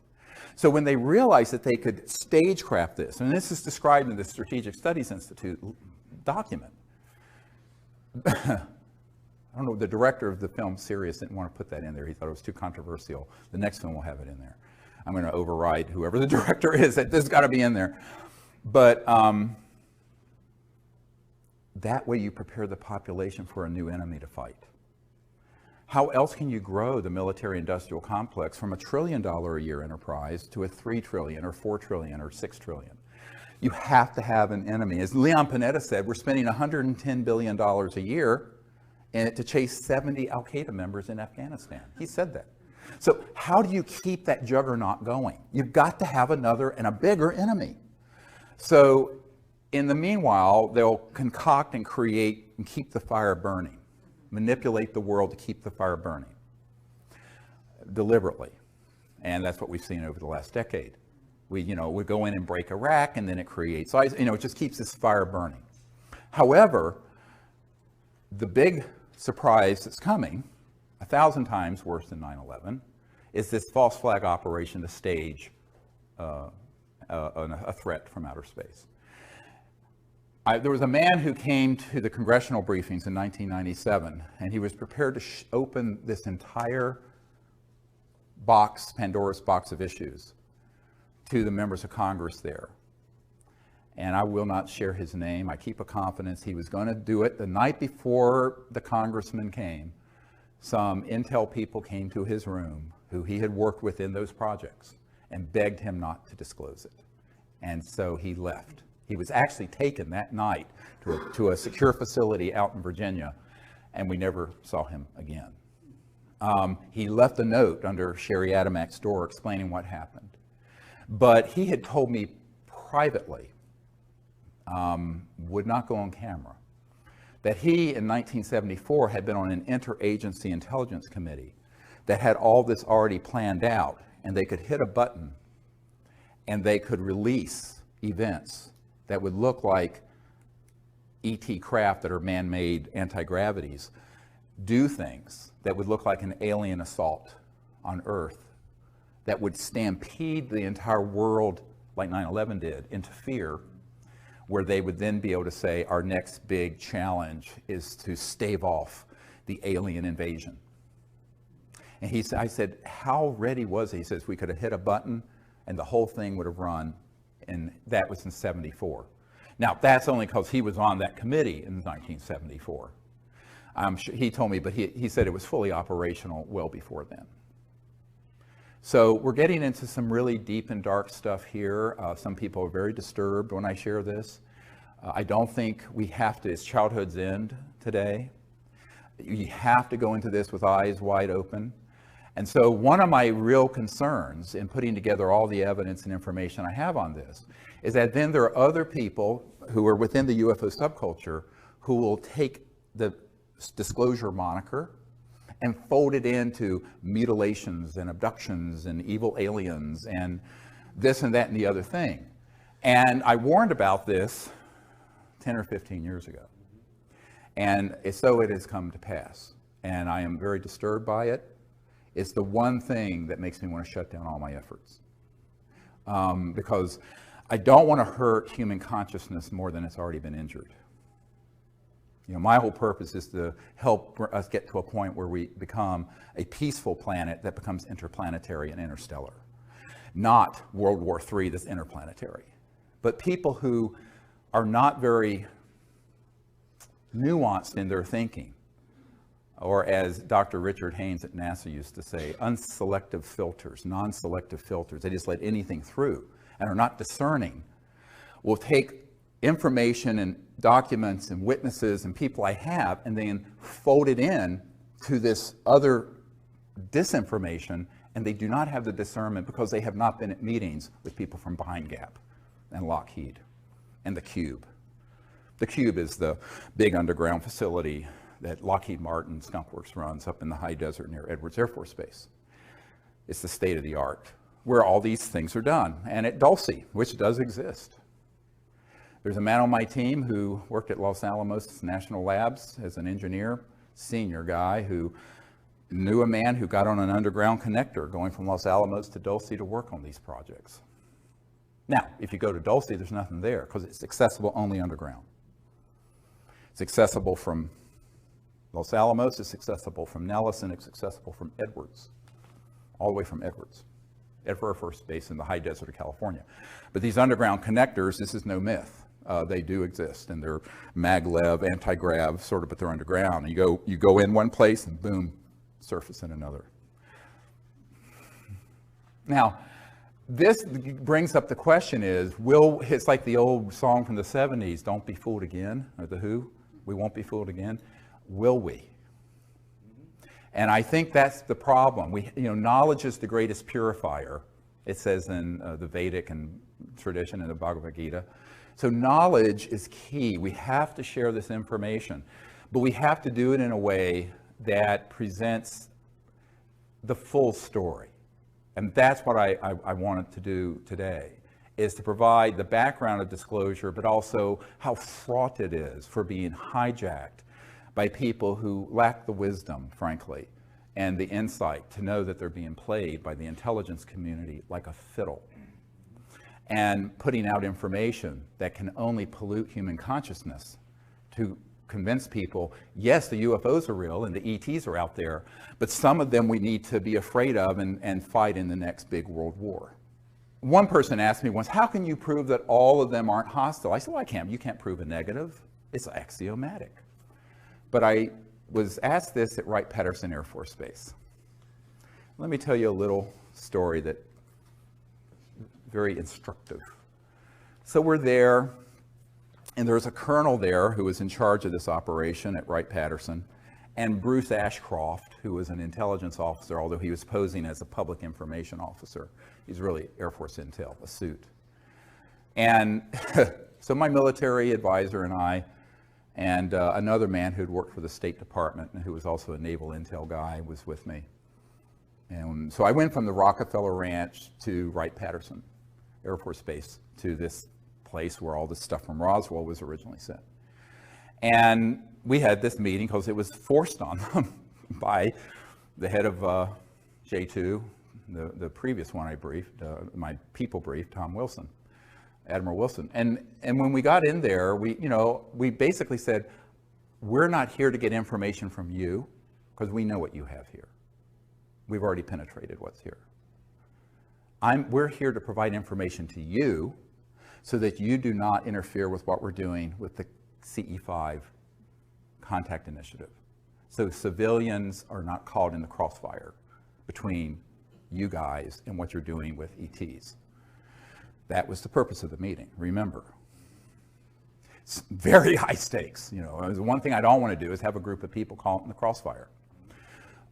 So not that the ETs would hit them, but our folks might accidentally, and we almost were hit at Mount Shasta a few years ago. Yeah, I'll tell you this story if you want to hear about it during the question and answer. But during this meeting, the colonel finally, at one point, said, well, how do you know that these intelligences from elsewhere aren't a threat to us? I said, well, sir, given the galactically stupid things we have been doing, chasing them, firing at them, developing laser, particle beam, and other weapon systems, and knocking enough of them down that you've been able to reverse engineer them. If they were hostile and they have interstellar transportation technologies, it would have been point, set, match, over in 1945, about the time we developed the atomic weapon. The fact that you and I are having this conversation and breathing the free air of Earth is abundant testimony to the fact that they are non-hostile, even if they may not be pleased with our stupidity. Don't get me wrong, I'm not saying that these civilizations are altogether in thrall with what's going on this planet. Who would be? Take a look around. But if they were overtly hostile, it could be over in a nanosecond. Because let me explain to you what the technologies are. Okay, all of you have looked at video games and Star Wars movies and Star Trek and other rubbish. So, okay, wipe your mind clean of all the rubbish that Hollywood puts out. Now let's get into some real science for just a minute. If you're going from one star system to another, I mentioned this earlier, you have the ability to create an electromagnetic field and go post-quantum, what Einstein called the spooky effect, where it's the same particle appears in two places at once, like that. And it has to do with non-locality in physics, the non-local cosmos, and other dimensions. But the power associated with that under a controlled circumstance is almost infinite. And if you were to take that knowledge and weaponize it, you could take a planet, target it, turn it into a pink mist floating through space instantly. It would not be a bunch of little laser guns going like this, like you're playing, So if these civilizations have gotten here, by definition, they're interstellar. And if they're interstellar, they're transdimensional. And if they're transdimensional, they have technologies that would make our hydrogen bombs look like a Tinker toy. All right? And yet here we sit, notwithstanding the fact that we have been using electromagnetic weapon systems to target them and knock them down since 1947. The Roswell crash was a targeted electromagnetic switch that knocked two craft down. They actually collided with each other. One went down near Roswell, one continued and impacted near Socorro. This is in an FBI document where it talks about a new radar system, that's a euphemism, that was turned on, and these two ET craft hit each other, went down. I know men who have operated the state-of-the-art ones that began to be developed in the 50s and 60s. and now we're 60, 70 years into what are called scalar or longitudinal electromagnetic systems, which are sort of electromagnetic pulses that instead of having a wave like this, are point radiation. So they're multiples of the speed of light. And this scalar technology has been worked on for the better part of 100 years in some circles, but certainly intensely for 70. So we have used those systems to track and target ET craft since the 40s. So if they were in fact so hostile, we would have known about it massively. Now, it isn't to say that they may have interests that run counter to the dominant paradigm on Earth. But what's the dominant paradigm on Earth? War. The dominant industry of the world, the number one largest, is war making. And still is in 2015, when we should have had world peace 100 years ago with the League of Nations. So this is a big question. And so they may be viewing us a bit jaundicedly and cautiously. And as one British intelligence officer told me, when we detonated the first atomic bomb, a big red flag went over this planet, and it was like kicking a hornet's nest. They became very concerned that we were reaching very advanced technologies and science that was instantly being weaponized and being used against one another. And that meant that we became an existential threat to ourselves, and in time, we, humans, could be an existential threat to other worlds. So that's part of the concern, and it's justified concern, because humans don't have a great track record. Now, this is only because the good people of the world, I mean, most people on the planet are not wanting to blow the planet up. I lived in the Middle East for 3 years. Most people, Arab, Israeli, Christian, Jewish, Muslim, they just wanted to educate their kids. And I mean, if you get 10% of sociopaths who want to create trouble, your society is a wreck. And that's what we're dealing with. The good people have allowed the 10% or 5% of sociopaths and psychopaths to run amok, which is what happened with Hitler in Germany. So the good people have to find their courage. And that's our job, your job, my job. So I view this as something all of us have to do. It isn't, don't look to the President of the United States, as John Podesta said. And by the way, a little footnote on that, you know, people think his interest in this was recent. It wasn't. After we did the National Press Club event in 2001, he publicly came out in favor of disclosure. This is the senior advisor to the President Obama. And also, he was chief of staff for a number of years, 4 or 5 years, for Bill Clinton, during which time we were doing all this with this Project Starlight, which has been misnamed the Rockefeller Initiative. It wasn't Rockefeller's initiative, it was Project Starlight's initiative, frankly. So, but Podesta was always aware that, in a sense, what Truman and then Clinton said about the White House is that it's the crown jewel in the federal penitentiary system. That once someone is in that system, they're so in a box. And when he left the Obama administration recently, he tweeted out, which became this big uproar, about how one of his regrets was not being able to effect UFO disclosure. Now, some people thought it was a bit of a joke, but it wasn't, because there was a press conference in 2002 after we did our 2001 National Press Club event where he talks about disclosure and needing to end secrecy and release the UFO files and information. But his interest goes back to the Clinton era, before, because he was chief of staff for Clinton when we were doing all this work, prior to what the public knows as the Disclosure Project. Does that make sense? So he was also the POC, the point of contact, for Obama and for the briefing that's here that I provided after Obama was elected. And he assembled the Obama cabinet, did not immediately take a role in the Obama White House, but he put the cabinet together. He was the head of the transition committee between the election and January 20th, when Obama was inaugurated in January 20th of 2009. And there was a man who was doing a course with him at Georgetown Law School, who's an attorney here in town who wants to be anonymous, who said, look, he's very interested in this, and the president, of course, is going to be in the same situation they all are. And so I was asked to put together a briefing, and it went to this man for Podesta and Obama.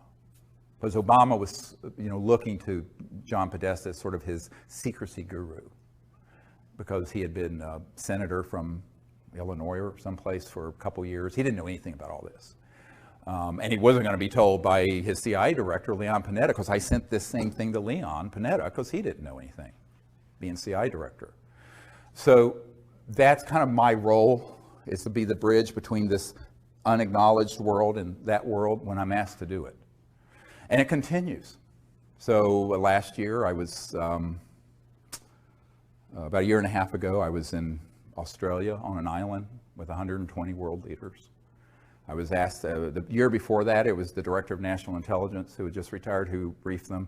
And 2 years before, it was Bill and Hillary Clinton. That year, it was my turn in 2013. And I presented all this material to all these people in the world. So I continue to do this. And then my wife and I will send out packages of disclosure stuff to colonels and people in Switzerland and people at Davos. And, it's this whole networking thing.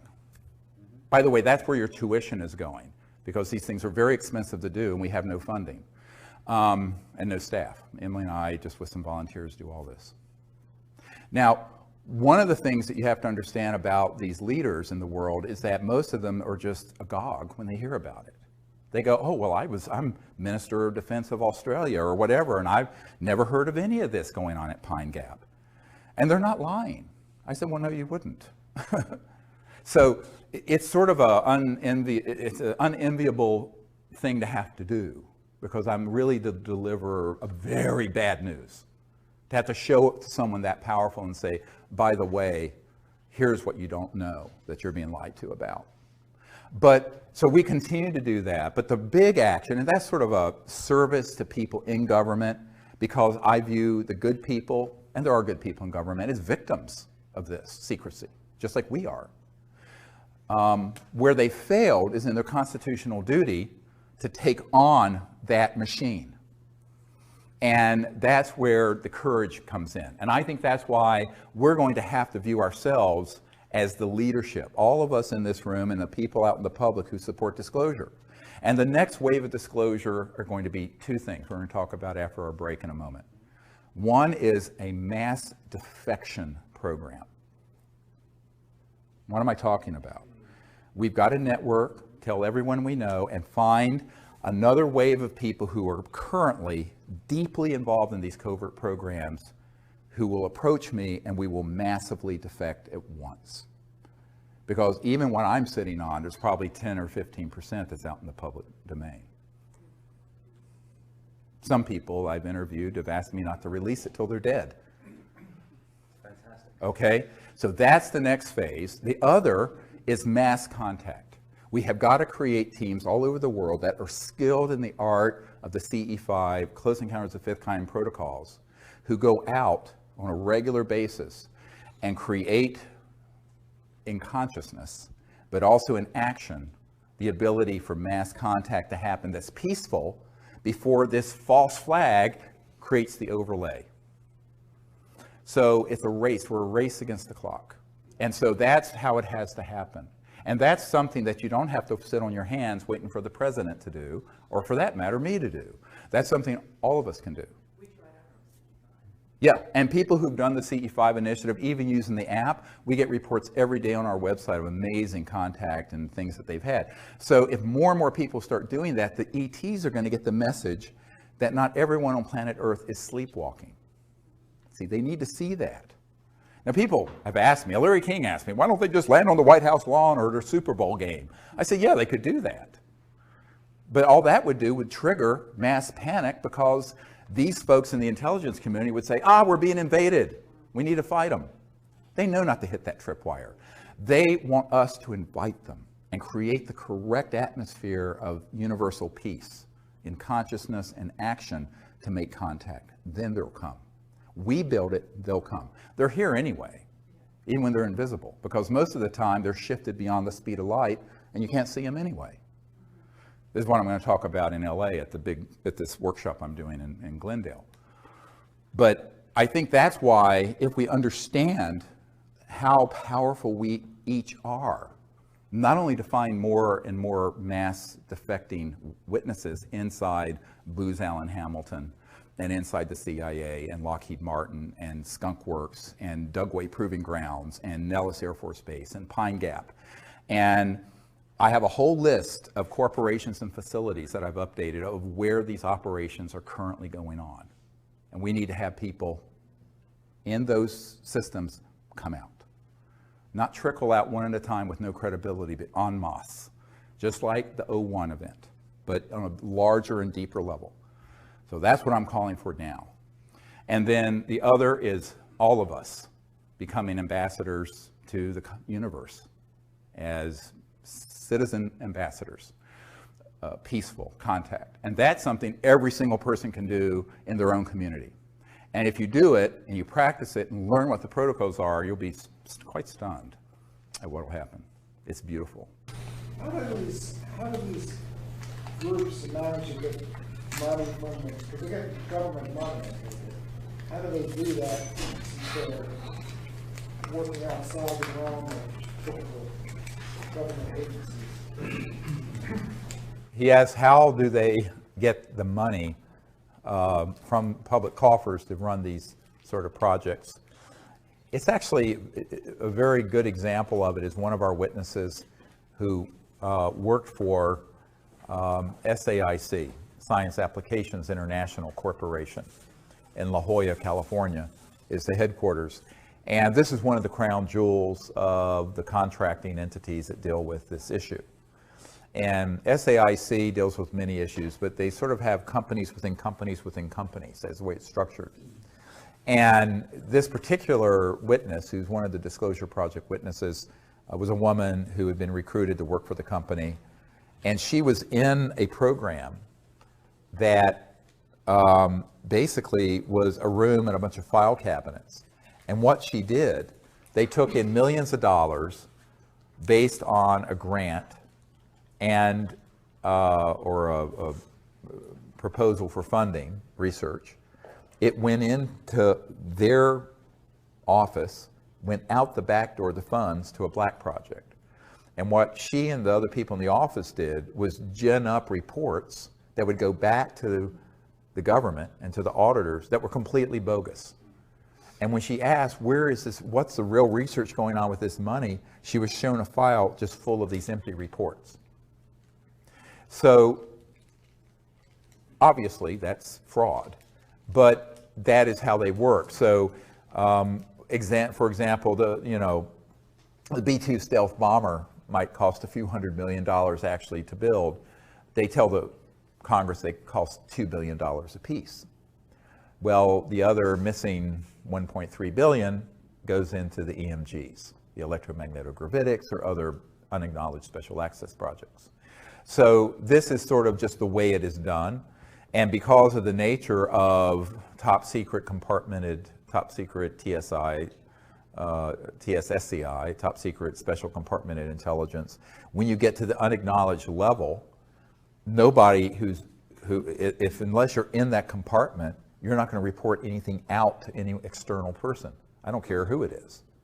Certainly not the Congressional Budget Office or the auditors at KPMG or whoever it is. They just don't report it out. It'll be reported out on these phony things. And this is why when Rumsfeld said there's $2.3 trillion unaccounted for.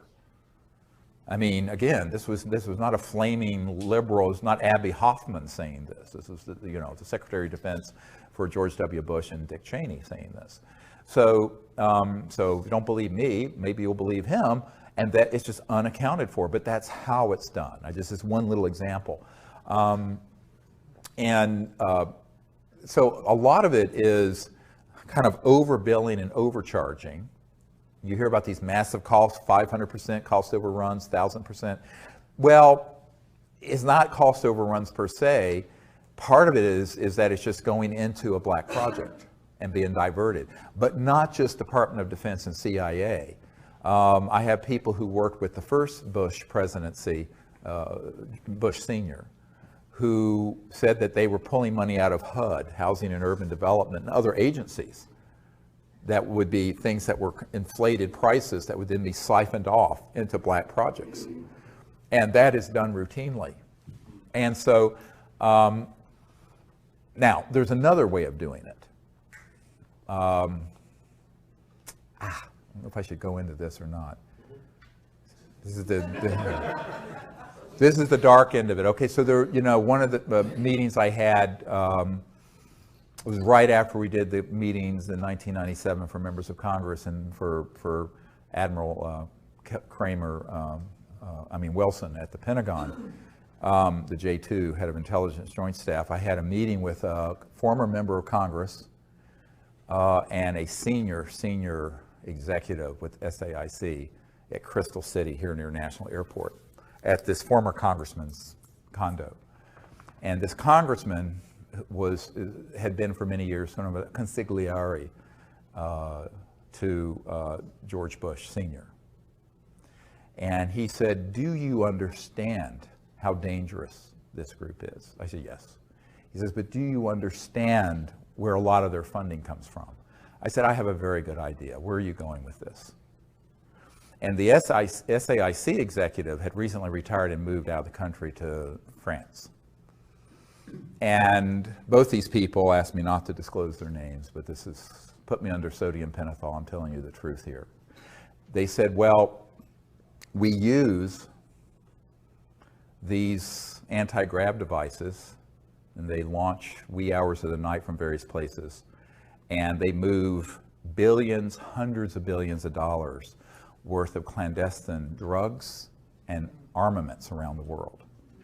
And he said, there is one group that is involved, it's like a small army, he said, of people of 8,000 men that have been involved in just moving contraband around the world because it's all cash and it's untraceable. And we have killed 2,000 of these men for minor infractions of security. Okay, this is not a conspiracy theory. These were two principals with firsthand knowledge of it, warning me of what this group is really into. So one of the reasons, therefore, fast forward to another problem. If the drug war has been created so that by making it illegal, it not only keeps it criminalized, but it creates a domain where so these super black illegal operations can kind of pluck the low-hanging fruit and have a very large, I'm talking hundreds of billions of dollars of funding by being kind of integrated with these criminal enterprises. Now I'm not in favor of drug use, but I think it should be completely legalized for that reason. And that would just suck all, it won't be. Now they'll wrap themselves in morality and public health and all this other stuff. They could care less. I mean, any kid, any middle school kid can go to anywhere and get any drug they want in the DC area or even out in Virginia in the rural area I live in. It's so that it creates their own little monopoly. And it does. And this is not a conspiracy theory, because I have met with the principals who were involved in those operations. So that's another source of funding. Now, there's another source of funding. So we have the black budget of the United States government, 100, 200 billion a year.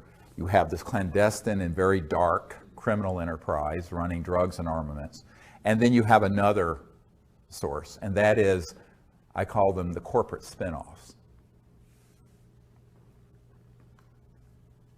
Pieces of junk like this. The technologies at Murray Hill facility, AT&T in the early days, Bell Labs, Lockheed, there's a lot of technologies that have been spun out of, as Colonel Corso said in The Day After Roswell, that were studied that have made their way into the public by studying extraterrestrial materiel that have come from our downing of these spacecraft. those end up going first into these unacknowledged projects, but then they get moved into their corporate partners and then get monetized as a product. Fiber optic, integrated circuits, computerization, miniaturization, special material sciences, a lot, night vision technology. A lot of these things came out of those classified projects that were studying ET technologies. Now, what they've held back are the energy generation and propulsion systems, but they have monetized and become enormously wealthy through these others that have been monetized. Now, we, the taxpayers, have paid for that research, but it ends up getting a patent and gets spun out as, look what we invented. Now, most people, and it's interesting that this guy named Thiel, who was one of the co-founders of PayPal, I believe, recently said in an interview with Fareed Zakaria on CNN that there has been no real discoveries and progress technologically in 50 or 60 years. And this was on CNN. It still takes you the same amount of time to go from JFK to Paris now as it did in 1964, 50 years ago. And that basically what we've done is sort of tinker around the edges. Now, I know people, when they hear me say this, the people in Silicon Valley and who think they're high tech with this, I mean, we had telephones 100 and some years ago, so, are just like appalled. I said, yeah, but the internet was developed by DARPA, the Defense Advanced Research Projects Administration. The technologies that are in here were spun out of these covert programs, and then people innovated them. They did innovation and applications, not discovery. So, and if you come up with a fundamental new discovery in science and technology that is really disruptive, i.e. free energy or something like that, it will be confiscated, either under a national security order or if it goes through the patent process through the patent law provisions for seizure. And if not that, they'll just flat out take it and tell you to be quiet or else. And that's true of people at universities, industry, private inventors, et cetera. I know many, many, many people who've had that happen. Here in Washington, the Federation of American Sciences said, well, look, there have been 5,135 patents that have been seized. Well, the reason for that is that the things they don't want out are things that are true breakthroughs. So if you look at our society, yes, we have an internet and you have an app so you can go find your restaurant you want to find instead of looking through the yellow pages. But it's just the yellow pages is digitized. It's no big deal. We're still running this thing and all the lights in this building off a coal-fired power plant from the 1800s. Your car is the same engine Mercedes had in the 1800s, internal combustion. The jet engines were developed in the 30s, invented. Rockets, 40s. Atomic power, 1945. No real fundamental breakthroughs in science and technology since then. And that's what Thiel was saying. Thiel, the multi-billionaire. And I think it was sort of an astonishing statement for a lot of people, but he was being honest about it. So, but there has been monetization that way, which has created enormous revenue for a lot of these corporations. What do we have in any of our encounters with medical technology that's been sequestered? You asked the question, what do we have that has come about through some of these research projects and encounters that are medically related? A lot. My understanding is that if the technologies that deal with regenerative capabilities exist, transdimensional, that are sequestered, where you could actually regenerate spinal column or a severed limb and nerves, things of this sort, cancer, other diseases. But the problem is those use technologies that are transdimensional. What do I mean by that? They use subtle energy technologies that aren't just kind of like acupuncture, but I mean that are electromagnetic systems that are very, very high tech. Almost like in Star Trek where they wave a thing, but that would actually work reliably. But there too, I mean, you're talking about hundreds of billions of dollars in pharmaceutical and conventional medical. There's agribusiness, medi-business, military industrial complex. A lot of toes would be stepped on, but also, more importantly than that, is that if you open a window into an application that's medical related to these technologies, people are going to see the energy implications of it. And with that, it's goodbye oil. It's goodbye coal. So they've been sequestered for the same reason the energy and propulsion technology. Yes, I understand from men and women I've worked with that there are amazing technologies that relate to medical systems and curative and reparative, regenerative technologies that are trans-dimensional electronic systems that would just blow your mind. Yeah, and so unfortunately, you know, in a sense, our medical system is sort of Stone Age from that point of view. But there is medical information that can help. Yes, there's medical information that can help. And one of the things I've said, there are multiple, look at this whole issue of disclosure. First, there's the basic information, we're not alone in the universe. Then there's the fundamental technology, energy, propulsion. And then there are all the ancillary or associated technologies, you know, medical, environmental abatement.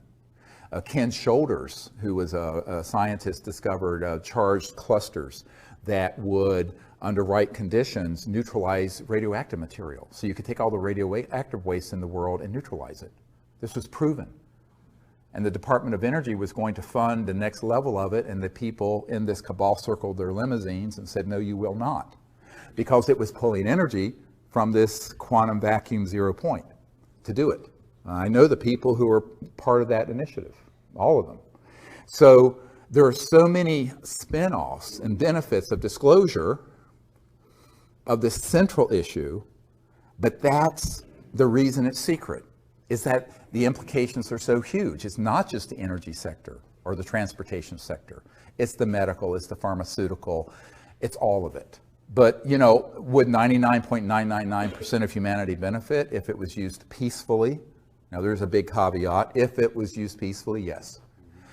The bigger question becomes, as a colonel who was in charge of future technologies for the Air Force, and I discussed here in DC not long ago, what if they're weaponized? I said, well, they already have been, haven't they? But they're covertly weaponized. But what if they proliferate and are weaponized?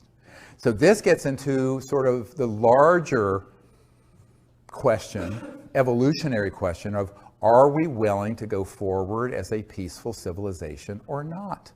Because we are at a crossroads where if we don't go forward peacefully, we won't go forward at all.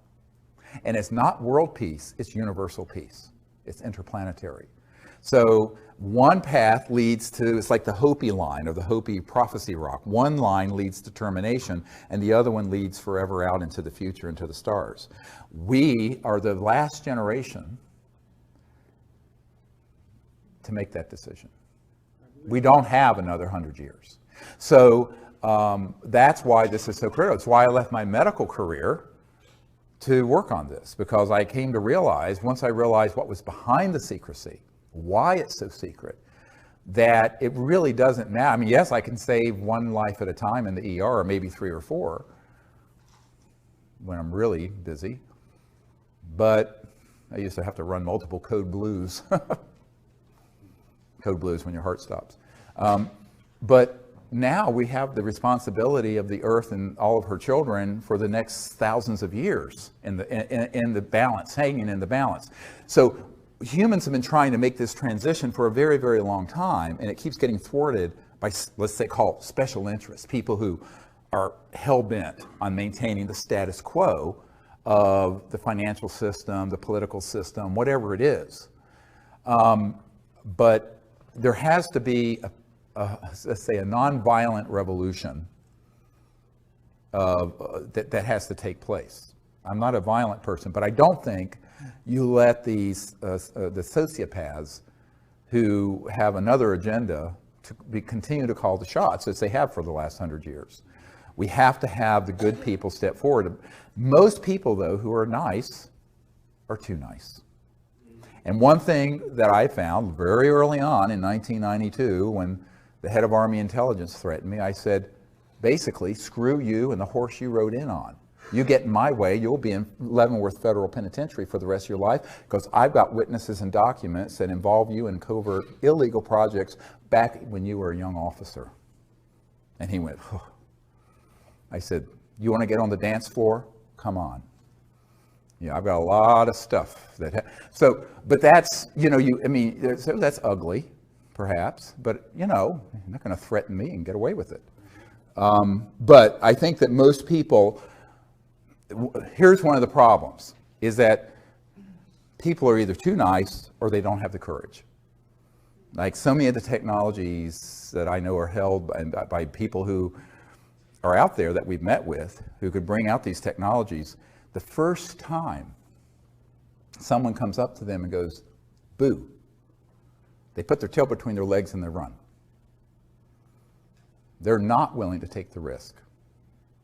Now, you have to be willing to take the risk, including losing your life, or you can't go anywhere with something like this. Or if they know they can put you on the run with the least little threat of defaming you or threatening you or what have you, they know they've got you, because that's what's going to happen. So the currency the only currency that matters, you have to know about this, you have to have the vision of what to do, there has to be a certain fund of knowledge and intellect, is why I'm sharing. But when push comes to shove, how much courage do you have? And that's true of these medical technologies, it's true of the basic energy technologies, and it's true of the state of the world. So we have to find our hearts, we have to find our ability to come together so that the good people of the earth prevail over these sociopathic folks who have a eschatological agenda, who love, sort of endless war and have the sort of the crescendo happen with some sort of bizarre, Armageddon type thing. Now, of course, if they keep fooling around, they may get their wishes, because the earth isn't going to be able to endure 7 billion people living like we do indefinitely. I mean, we have both polar ice caps melting, and the equilibrium of the earth is becoming, including the magnetic field, increasingly unstable. So this instability is going to increase and not decrease if we stay on the path we're on. It's like the old saying, unless we change directions, we're likely to end up where we're going. Yeah, regarding disclosure, the issues of free energy technology and such, is this the proper picture? It seems that the direction really of disclosure, looking down the road, is one of greater consciousness. Is that true? Right. Right. So that's what you're really looking for. Well, yeah, he's asking, is the big picture about disclosure is greater consciousness. It's not just greater, it's the correct consciousness that can support a peaceful application of this. And also a new way of, as Einstein said, no problem is ever solved by the consciousness that created it.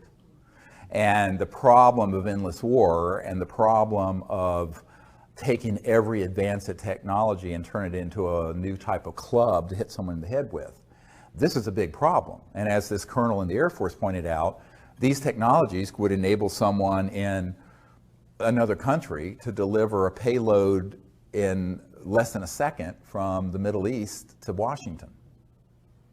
Think about it. Okay, so all technologies can be weaponized. Now, in covert programs, they already have been. But so on the one hand, we have to acknowledge that there's this secrecy. It needs to be overseen properly. But the disclosure is when the work begins. When this information is fully out there, including the technologies beginning to come out, we're going to have to completely change the way the world thinks and works.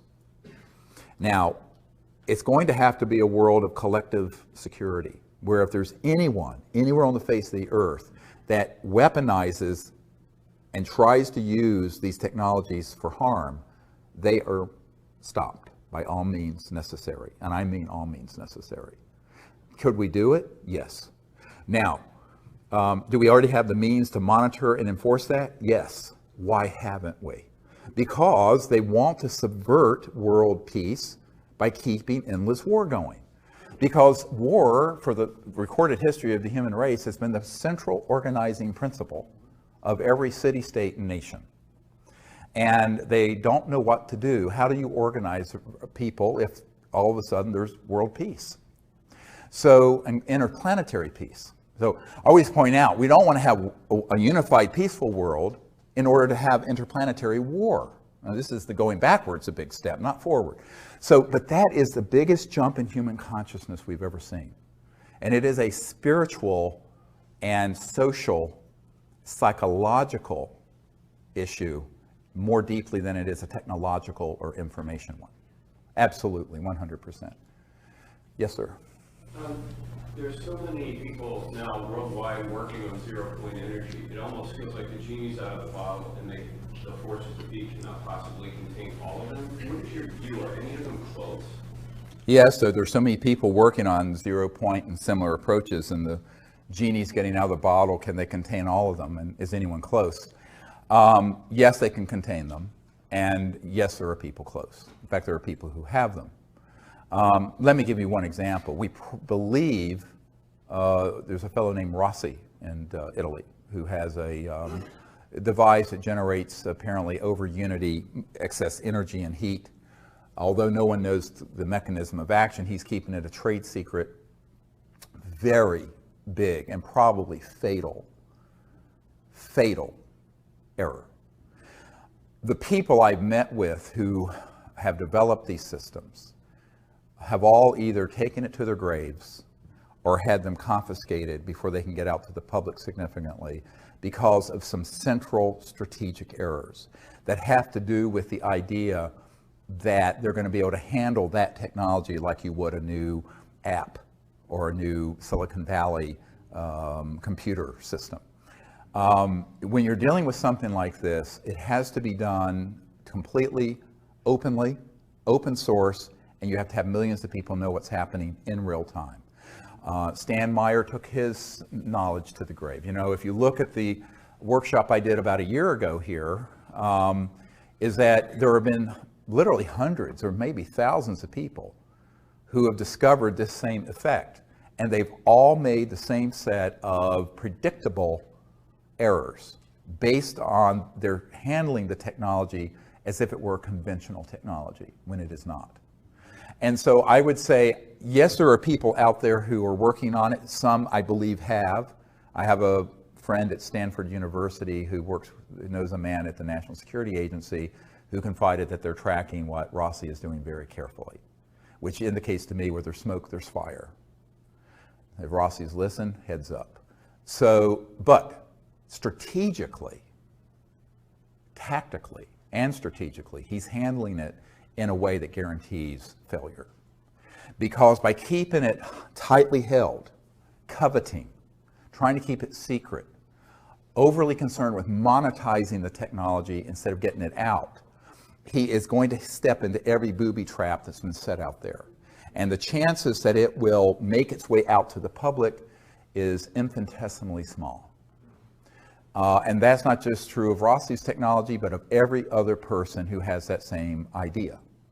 Again, it's because the system exists to hoover up, suck up all those technology and sequester them. Now, I just recently learned in the last couple months of a man who was working with a group of investors who was funding a man up in New York at a university, a professor, a physicist, who had discovered how to take just natural gas and burn it so there was zero carbon and 100% utilization. That technology was going through the second round of funding and was bought out by a division of the Army and black shelved. This is fairly recent. There was another technology he was working on dealing with batteries. And as you know, like Tesla Motors has like 900 pounds of lithium batteries in that car. It's a very inefficient system. We have a Chevy Volt that it runs on our solar farm out in the country. But it's incredibly backward technology. And a group had developed a battery that was, instead of 900 pounds, 100 pounds that would charge in 15 minutes. That would take okay. But it was so radical that Tesla and some of the other groups had put together, I think it was about $1 billion between two different groups to acquire it, and British Petroleum came in, bought it for God knows how much, and black shelved it. This is fairly recent. So these are not conspiracy theories. This happens every day. So if you have a technology and you go the conventional investor route, funding route, patent route, intellectual property route, it's DOA, dead on arrival. Now we've seen this over and over again, going all the way back 100 years. So, you know, the definition of insanity is doing the same thing over and over again, expecting a different result. All right? So what I want to say to these technologists and inventors is that don't keep making the same mistake. But ultimately, the money factor and the greed factor and the power factor, people wanting power and money and da-da-da, they really think they can just like be like the next Facebook guy or the next, you know, Standard Oil, Rockefeller family. That thinking is what ends up being their Achilles heel. Because ultimately, it ain't going to work that way. And someone's going to have more money and power than the next person has, and they're going to buy it out. Or it's going to get sequestered through a national security order. So the only way to do it that I can see is to do it openly, transparently, in real time. Every step of your development is uploaded to the internet, which is my proposal for the energy research and development program we want to do. Well, we don't have the funding to put that together. But if I were just to be put on the advisory board for these new energy researchers, I would say that's the first thing you have to do. The problem is many of them are trying to get funding from people who want to be able to get a return on their investment. So that gets into the question of you have to find people who are true angel investors who want to put the funds in, and they may never see a penny out. But that's very, very hard to do because, you know, it's the golden lamb sort of thing. And that's the real problem. And I think that until we learn that lesson that the last 100 years of experience has given us collectively, we're going to keep making that same mistake. And all I can do is advise. I can't force folks to do it. And we'll see. I would like to see someone make it through that juggernaut. But I'd be very surprised if they do, using the strategies of conventional business, intellectual property, finance, and investor concepts. I've been following your work for a lot of years, and particularly that video that you put out, where there were like 400 or some people that worked for the government. They all stood up at the podium and they spoke. I was amazed that you put that out there. But I read an article that you had put out talking about Buzz Aldrin. He had died back in November, and you put the article out about his death and how his family couldn't speak about. Oh, I think that was Neil Armstrong, actually. Neil Armstrong. Yeah. The first man to walk on the moon. Yeah. Exactly, and you said that when he landed, he saw something that he couldn't talk about? Yes. What was it? Yeah. This is a really great question about what really happened. You know, my uncle worked for Grumman, that became Northrop Grumman, and Grumman had the contract to build the lunar module. It landed, a funny looking thing that looked like a spider. It landed on the moon in 1969 on July 20th or whatever it was. The first two men on the moon were Neil Armstrong, and after him Buzz Aldrin. Yeah. And back when we were doing these briefings for Congress, and in fact even before then, the Asilomar gathering in 1995, we reached out to Neil Armstrong, because I knew from contacts and family that when we landed on the moon, we weren't alone. Okay. And that Neil Armstrong, there were two people who've been on my team for many years who were good friends of his family. And so we reached out to him and invited him to come to those events, and he politely declined and told us that it was made very clear to him and the other Apollo astronauts who witnessed this first event, where when we landed at the crater on the moon, the rim of the top of the crater was, quote, crowded with UFOs, craft that were up there, multiple of them, and that these were filmed. And that I know people personally who've seen that film footage, and that That's why the film footage that came back to the Earth, and we did go to the moon, but some of the footage, it doesn't make sense because the flag is moving. Now the reason for that, and this is where people say we didn't go to the moon, it was all hoax and filmed in a basement up in New York. The truth is we went, but during the lunar orbiter, going back before the Apollo mission, we actually were circling the Earth taking the first early digital photographs. And as you know from the testimony of Disclosure Project witness Carl Wolf, there were structures on the moon that were artificial. Some were newer and some were very ancient. And so they knew the covert programs, and these images were being downloaded to out here at Langley, not the CIA headquarters, Langley Air Force Base, to a compartmented operation run by the National Security Agency that was then sequestered away from the other NASA scientists. But the people running that project, the deep black people in those projects, knew that it was likely we were going to encounter something not of this world or a UFO when we landed. Therefore, they had filmed some footage that they could splice in if something started happening. So during the live transmission, if something started happening, there's a delay that went through this National Security Agency filter, and they could immediately, instantly put in. And that's why there's a couple frames where the American flag is moving. Well, there's no atmosphere on the moon, okay? Which was the one mistake they made in that whole plan. That's the telltale giveaway. Now, some people have taken that, the conspiracy theorists have said, we didn't even go to the moon. We did go to the moon. But they knew that it was likely there were going to be ETVs, extraterrestrial vehicles up there. And so when they stepped out, of course, you know, and we're approaching actually, before they even landed, they saw them.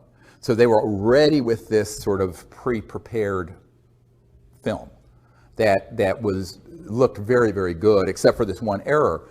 And so Neil Armstrong and Buzz Aldrin know for a fact. Now, Neil Armstrong said, look, you know, if I were to go forward and talk about what actually happened, I've been told, Neil Armstrong said this to us, that my wife, my children, and my grandchildren would all be killed, that they would take us out somehow, some terrible accident. And he says, I'm not going to talk about it. Now, Buzz Aldrin has just basically, he sort of had a nervous breakdown after this and was actually at an Air Force facility. I know a man that was there with him, and he confided that this is also what happened. I also know Buzz Aldrin's sister, who pulled me aside and says, yes, you're absolutely right. That is what happened, but it's not my job to out Buzz Aldrin on this. If he's ready and he's able and allowed, he will speak about it. But you have to understand enormous pressure was put on these men never to speak about what actually happened. Can we speculate on whether those ships came from here or from there? And this is the follow-on question, were those ships that were around the moon at that time in 1969 extraterrestrial or man-made reproduction vehicles using anti-gravity? I don't know. It could have been either. But I think probably they weren't ours, only because those folks would not have wanted to risk exposing that they were there with cameras rolling. Okay, because that would have, of course, ended the fact that they have these secret aircraft, a secret space force. They would watch TV and knew it was a space shuttle. So that's one of the problems. That's, you know, I've thought about it, and the answer is I don't know, but from a logical point of view, I doubt it was ours. Okay. Now, you know, one of the things that Neil Armstrong was overheard saying, and this was reported in Timothy Good's book, Above Top Secret, is that Neil Armstrong stated that we were essentially warned off the moon. That in other words, these civilizations did not want us going to other moons or planets to colonize them with the consciousness of nationalism and the Cold War. Because remember, the Apollo project was really a proxy for the Cold War. The United States was in a complete panic when Sputnik overtook our space program, the Soviets. And so the race to the moon was part of and always was part of the military competition between two huge superpowers, the old Soviet Union and the United States of America. And so when we went there, but we went there not as a peaceful world civilization, but as a competing Cold War effort that were armed with thousands of thermonuclear weapons, hydrogen bombs, pointed at each other. That was not the consciousness that the ETs want to see us going into space with. They want us going into space with the consciousness of peace and cooperation, not militarism and war. So that's sort of your, let's say if there's an entry ticket to space exploration, that's the main one. And we haven't quite reached that point, have we? So I think that's why Neil Armstrong said, I don't know what was said or done, or what was done by these craft, but he said it made it very clear that they weren't real happy that we were going there in this way. And that's, in my opinion, why we wound down the space program to the moon.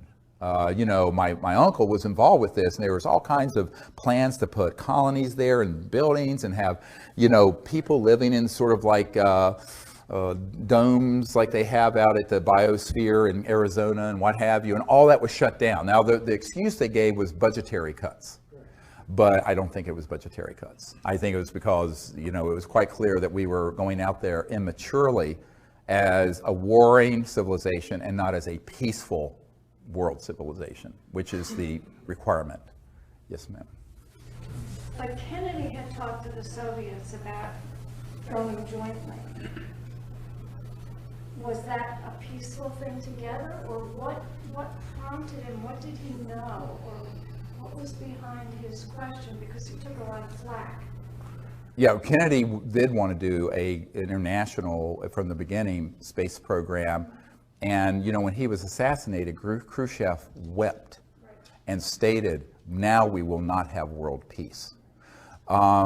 Because Kennedy, and actually Bobby Kennedy said this, Bobby Kennedy Jr., who I've met, said this recently on a CNN interview, is that his intent was, in his second term, to get completely out of Vietnam, to do a cooperative, and to make total peace with the Soviet Union. Now, of course, there goes $1 trillion in military industrial intelligence spending. And they were not happy about that. He was also going to disclose this UFO issue. And I think there were a number of reasons why, you know, he was just not willing to succumb to their view of how the world needed to progress with endless conflict. And that's why there was no second term of Jack Kennedy, in my opinion. Now, from what I know, and this is also somewhat corroborated, although in a bit of a titillating way, with the document I got from the National Security Agency contact I have. That's the Marilyn Monroe document. And in the Marilyn Monroe document, it's a top secret document that was handed off to me, never declassified, authenticated by a man who used to be General Odom, ODOM's right-hand guy, who was National Security Agency head for years.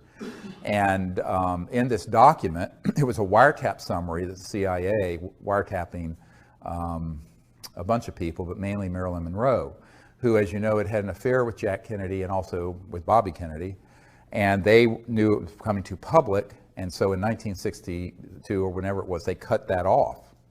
And she was furious, so she was calling up Bobby Kennedy, this Attorney General, and an art dealer named Rothberg in New York, and other people, saying that she was going to hold a news conference to tell Jack Kennedy, to tell the world what Jack Kennedy had told her about, quote, objects from outer space that were recovered in New Mexico in the 40s, clear reference to Roswell, as well as some other matters. That wiretap summary is dated the day before they found her dead. Now, when I brought this up to, there was a famous actor and singer named Burl Ives, who used to be on our executive committee, and he was friends with Marilyn Monroe and Elizabeth Taylor. And Burl Ives, when I showed this document to him, he says, he just held his head. He says, we all know Marilyn was killed and that it wasn't an overdose. We didn't know why. And he was a 33rd degree Mason. Burlives was. He has a room in this building next door, the big 33rd degree Masonic temple next door. And I said, yeah, well, Marilyn didn't know what kind of big toes and big gorillas she was stepping on. But of course, the whole world would have covered that press conference. It would have been sensational. And so Marilyn Monroe almost certainly was assassinated because she was going way too far off the reservation. And this document has the proper project code names and code numbers for that era. Project Moondust, Project 46, some of these key project code names and code numbers for the early 60s. I have that document. It's in my first book. It's there for anyone to read. It's explosive, and it's dispositive, actually. But unfortunately for Marilyn Monroe, you know, she didn't realize that this was non-trivial. This is not a trivial thing to hold a press conference, a person of her stardom in that era. I mean, she was huge, talking about these specific issues because she had learned that apparently in pillow talk with Jack Kennedy. And so it cost her life in order to keep that quiet. Well, I was wondering, the organization is an invisible organization that more or less runs the whole thing. Mm-hmm. If you were going to put a face on it or an organization, do they hold regular meetings or how do they operate? They have to do some kind of thing right now. Very good question he's asking. You know, this group, Magic Control, the Majority Committee, Joint Intelligence Committee is what it is called. That's where magic comes from, MAJIC. They do have meetings. It's actually transnational. There are people from other countries involved with it, not just U.S. Always has been transnational. The U.S. is key because it's the economic and technological powerhouse, but Great Britain is also very important in all this. And you know, there are various people who have been on the senior committee, such as Admiral Bobby Ray Inman. I know for a fact he was the head of the National Security Agency. Prior to that, he was Deputy Director CIA. And then he became a board member of Science Applications International Corporation. So I know a number of the people. I've met with some of the people who are on this group, including people who are deep cover in the CIA and elsewhere. And former members of Congress and other SAIC executives I've met with. But, you know, it's also very compartmented.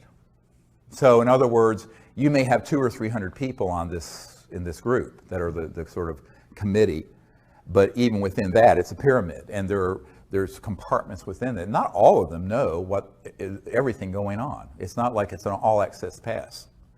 And some have gone rogue, splintered off and kind of gone rogue, even within the rogue. Rogues of the rogue, if you get my drift, which is why it's so dangerous. You know, I could draw a whole diagram of it, but you can kind of imagine some of the key people. You know, more recently, General Michael Hayden has been involved with that committee, who had been NSA head and CIA director. So some of these people are known in the public, most aren't. And what I would say is that a lot of the folks who are in the corporate contracting world, what's called WFO, work for others, contracting, are key to this.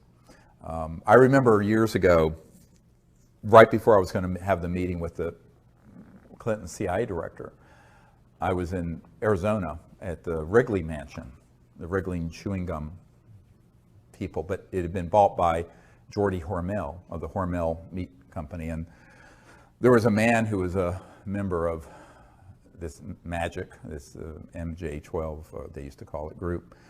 And he asked me to come to the mansion late at night, 10, 11 o'clock at night. I went there, and it was Jordy Hormel was nowhere around. They were just using the facility. And this was a high-tech digital guy, and who actually moves around in the UFO subculture. And we were at this table. It looked like a big conference table, and all these suits were there and people. And they were basically, telling me that I was barking up the wrong tree, meeting with the CIA director. And this man pulled me aside and he said to me, the CIA director and president doesn't know about this, and they're not going to know anything about it. If you want to know about what's really going on, come talk to people like us. And it was a whole room full of folks like that. Spooky.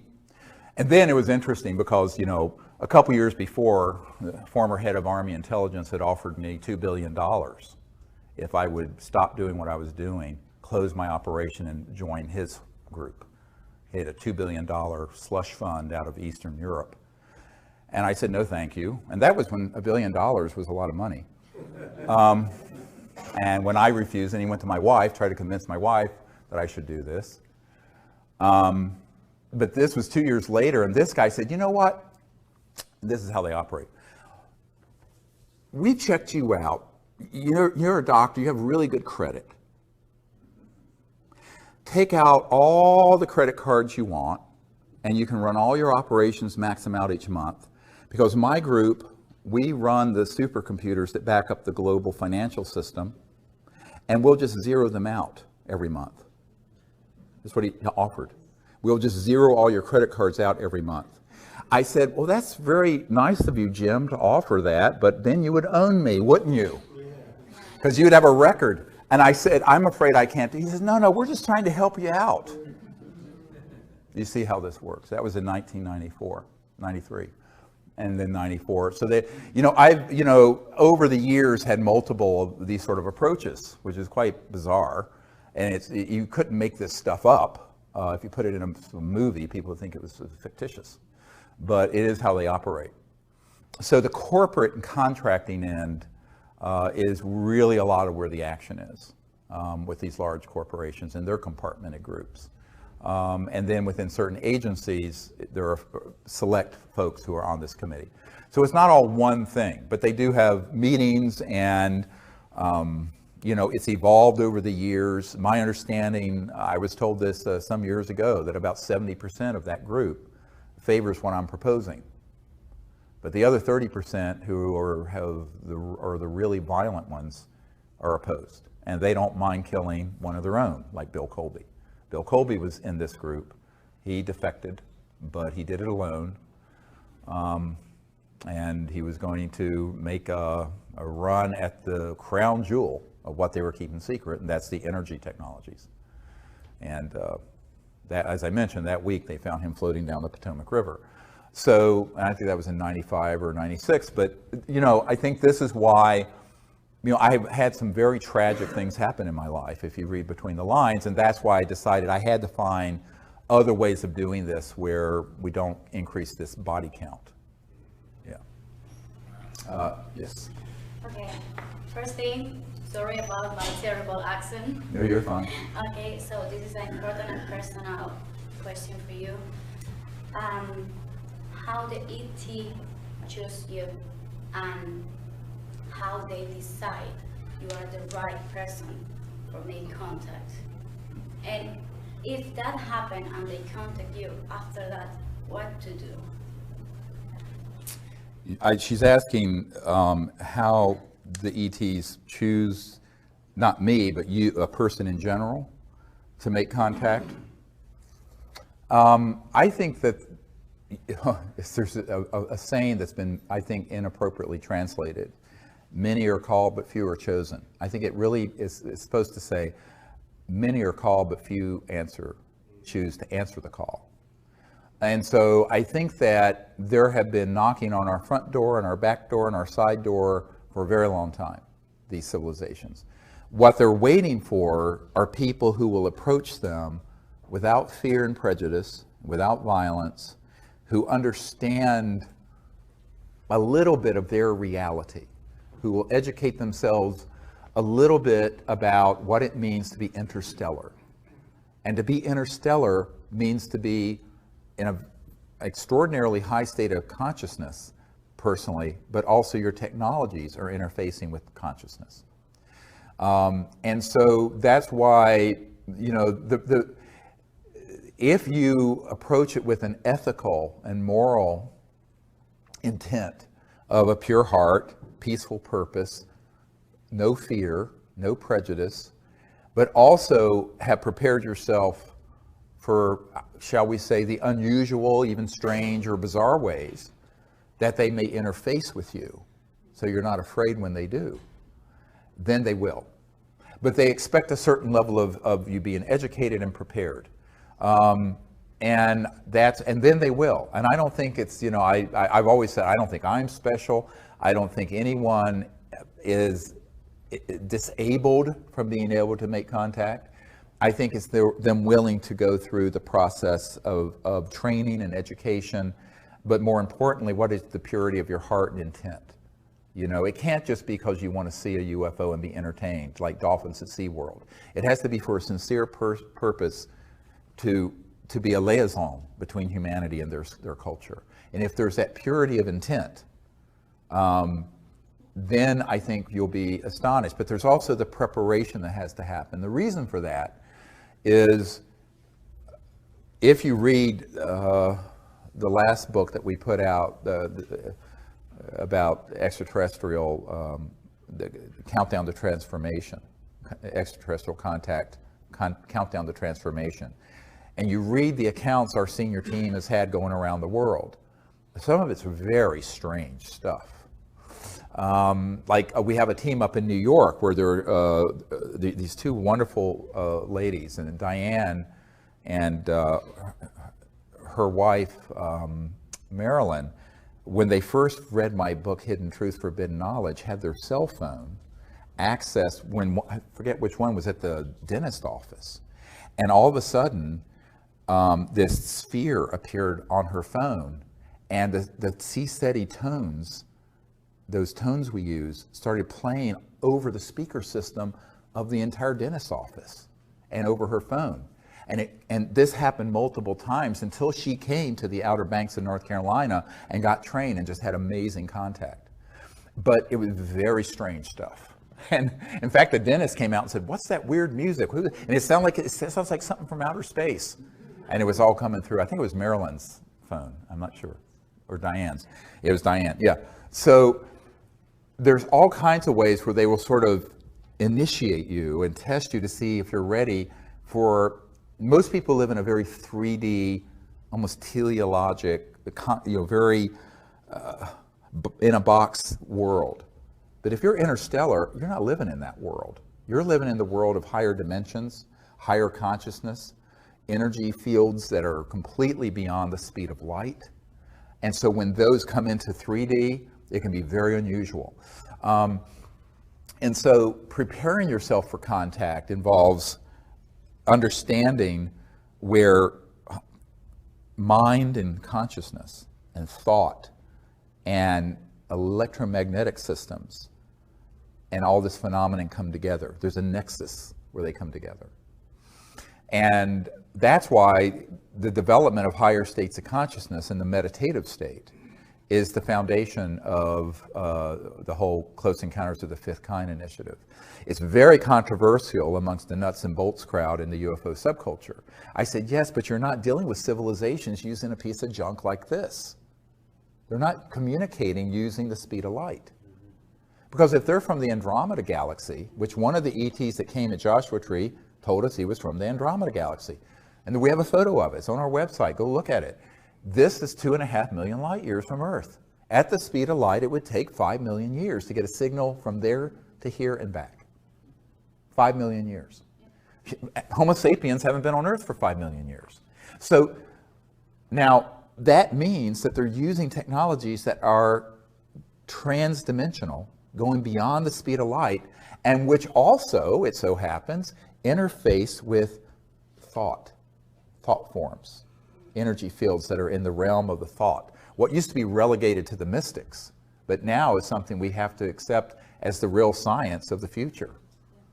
And so this is where the science of consciousness and the science of transdimensional and interstellar technologies are going to have to come together, which is actually my first great love. This is actually what got me involved in all this, because before I was a medical doctor, I'd had a near-death experience, and I had this, even though I was raised an atheist, I had this experience of the unbounded being, and it was beautiful. It was a God consciousness experience, for lack of a better word. And I realized that the mind, the consciousness within every single person is infinite, and everything is folded within it. So I began to learn meditation and became a meditation teacher. I was a meditation teacher before I was an emergency doctor. And what I learned was that this became key, and that's why right after, 6 months after that near-death experience, I had this amazing contact experience that I recount in Hidden Truth, Forbidden Knowledge. But I think that it makes total sense, and it's the sort of thing nobody really wants to talk about in polite circles scientifically, because it sounds too weird. But if it's not a little weird, it's not extraterrestrial. It's probably something from Lockheed. And so educating yourself about the nature of where consciousness and thought and these technologies interface with their technologies. And in 1991, I wrote a paper that's in the first book I wrote, that's called The Comprehensive Assessment of the UFO ETI, Extraterrestrial Intelligence Subject.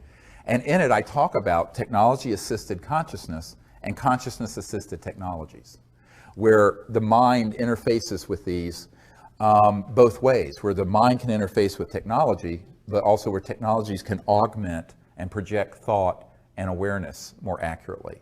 And that's what these civilizations had. I got a call from a senior aerospace engineer at McDonnell Douglas Aerospace that became part of Boeing Phantom Works.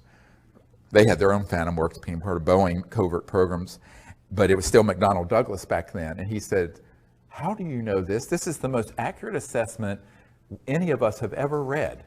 And it turns out he had been on all kinds of committees, had known old man McDonald at McDonnell Douglas, and was on the Condon Committee to look into this at the University of Colorado in 1969. But he said that it's going to get you in a lot of trouble because it sounds a little far out there. And then he related me a story. He says, I was researching a case for McDonnell Douglas years ago, and it was in the Baja California in Mexico. And a craft had materialized, and this ET just appeared outside of it. And he had sort of a little black box, or rectangular box here at his solar plexus. And the person who had the encounter said that as clear as you would hear words in your ears, this being was communicating with his mind. And he was thinking back, and he knows that this device was receiving it and augmenting it and facilitating it. And it was going back and forth, all through thought. And he said that was a very, very solid case. He interviewed the people directly. And I said, well, that doesn't surprise me. I said, how else are you going to communicate interstellar? You have to go at the speed of thought, not the speed of electromagnetic signals. Now, this, of course, opens you up into the ridicule of the tinfoil hat crowd. But there is a serious science. And by the way, it is why the people at the science director at the CIA and other places know that we're onto the real thing. I had an NSA guy come up to me and said, they're very mad at you because you figured out the Rosetta Stone of contact. And it involves consciousness and thought, transdimensional physics. But it is also the thing that gets you in the most trouble the most quickly in the conventional world, mainly because the conventional world has been miseducated about science, technology, consciousness, religion, thought, everything. I mean, it's almost like everything you know is wrong. But or partially wrong, but that's where you get the preparation, is really in developing your state of consciousness and having this intent. And then you just go out there and put yourself at service. And if you say, I'll be at service to doing this, almost anything is possible. What are your thoughts on crop circles? And do you have certain messages you think that they're trying to send through these? Great question about crop circles. And by the way, just hold Colin Andrews in your thoughts and prayers. I got an email late last night that he is in critical condition and is at Yale University Hospital with a type of heart condition, and he is in really critical condition. He's the premier crop circle researcher. He's a really good friend since 92, 91. So, I was shocked to hear this last night. But I would say that, you know, the majority of crop circles at this point are hoaxed. However, the ones that have been authentic are really amazing. The problem is sifting out the noise from the sound.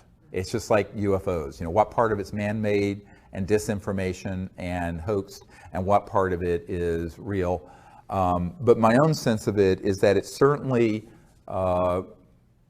a way that they're trying to visually convey almost archetype knowledge of symbols and shapes and, if you will, sacred geometry through a very visual medium, transdimensionally. And the way I think they're created, because we interviewed, Colin Andrews and I interviewed a farmer, believe it or not, his name was Mr. Bull.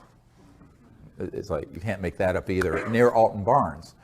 And he had been out on his farm in daytime, and there had been a crop circle that had formed, and then he was there when this energy field just came out of the sky, and it was like a dark, it was like a mobile black hole. And it came down, and all of a sudden, everything started swirling and moving and bending down around it. And what I figured out by studying the real crop circles, and you know, the Seasteady logo is a crop circle that we communicated visually to the ETs that they put into a field in 1992. And that whole story is a fascinating story. But what I figured out is that what they're doing is that they're augmenting or increasing the gravitational field over a certain area, over with a template, if you will, like a cutout, like a blueprint, electromagnetic blueprint, that then goes and lays this down very quickly. Now, the ones that are hoaxed are just smushed down, but these are very fascinating. And so if you can imagine creating a counter-rotating electromagnetic field that causes levitation, which is what anti-gravity is, in a certain resonant frequency, using crystalline materials and nanocrystalline materials. I mean, we know exactly how this works. But then reverse that. You're increasing the gravitational field, so you can have an object way out in space, and it kind of targets an area very specifically and can create this energy field that then pulls the crop down instead of lifting it up, but in a very specific pattern. It goes very quickly. And that's how we figured out how they're making it, how they're making the authentic crop circles. Yes? Are we finished? Have you heard of the Kesh Foundation and any of his work? Yes, I've heard of them. We've corresponded, and we've asked for, you know, evidence of proof of principal operation and never gotten anything. So we're still waiting to see if they have anything. It's easy to make a claim. Our requirement, as you know, for these energy technologies is transparent conveyance of them to us with transparent testing, but more importantly, third-party creation of the effect, which is the sine qua non of science. If it's not reproducible, it's not science. It has to be reproducible. And so that's what we've asked for, but we haven't gotten anything in response yet. So, yes, sir. You spoke about how difficult it would be for a craft to come down without getting shut down, that there are so many things in place that as soon as they would show up, somebody's there right away.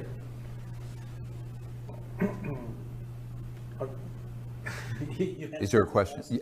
Oh, yes. Well, he's asking about, you know, this whole issue of when you're, you know, setting up a CE5 or wanting to invite ETs to come into an area, you know, what kind of things might interfere. And the problem is that in the last 60 years, we've gone from, or 70 years since Roswell, we've gone from fairly primitive electromagnetic targeting to very sophisticated ones that are based, space-based, and on aircraft.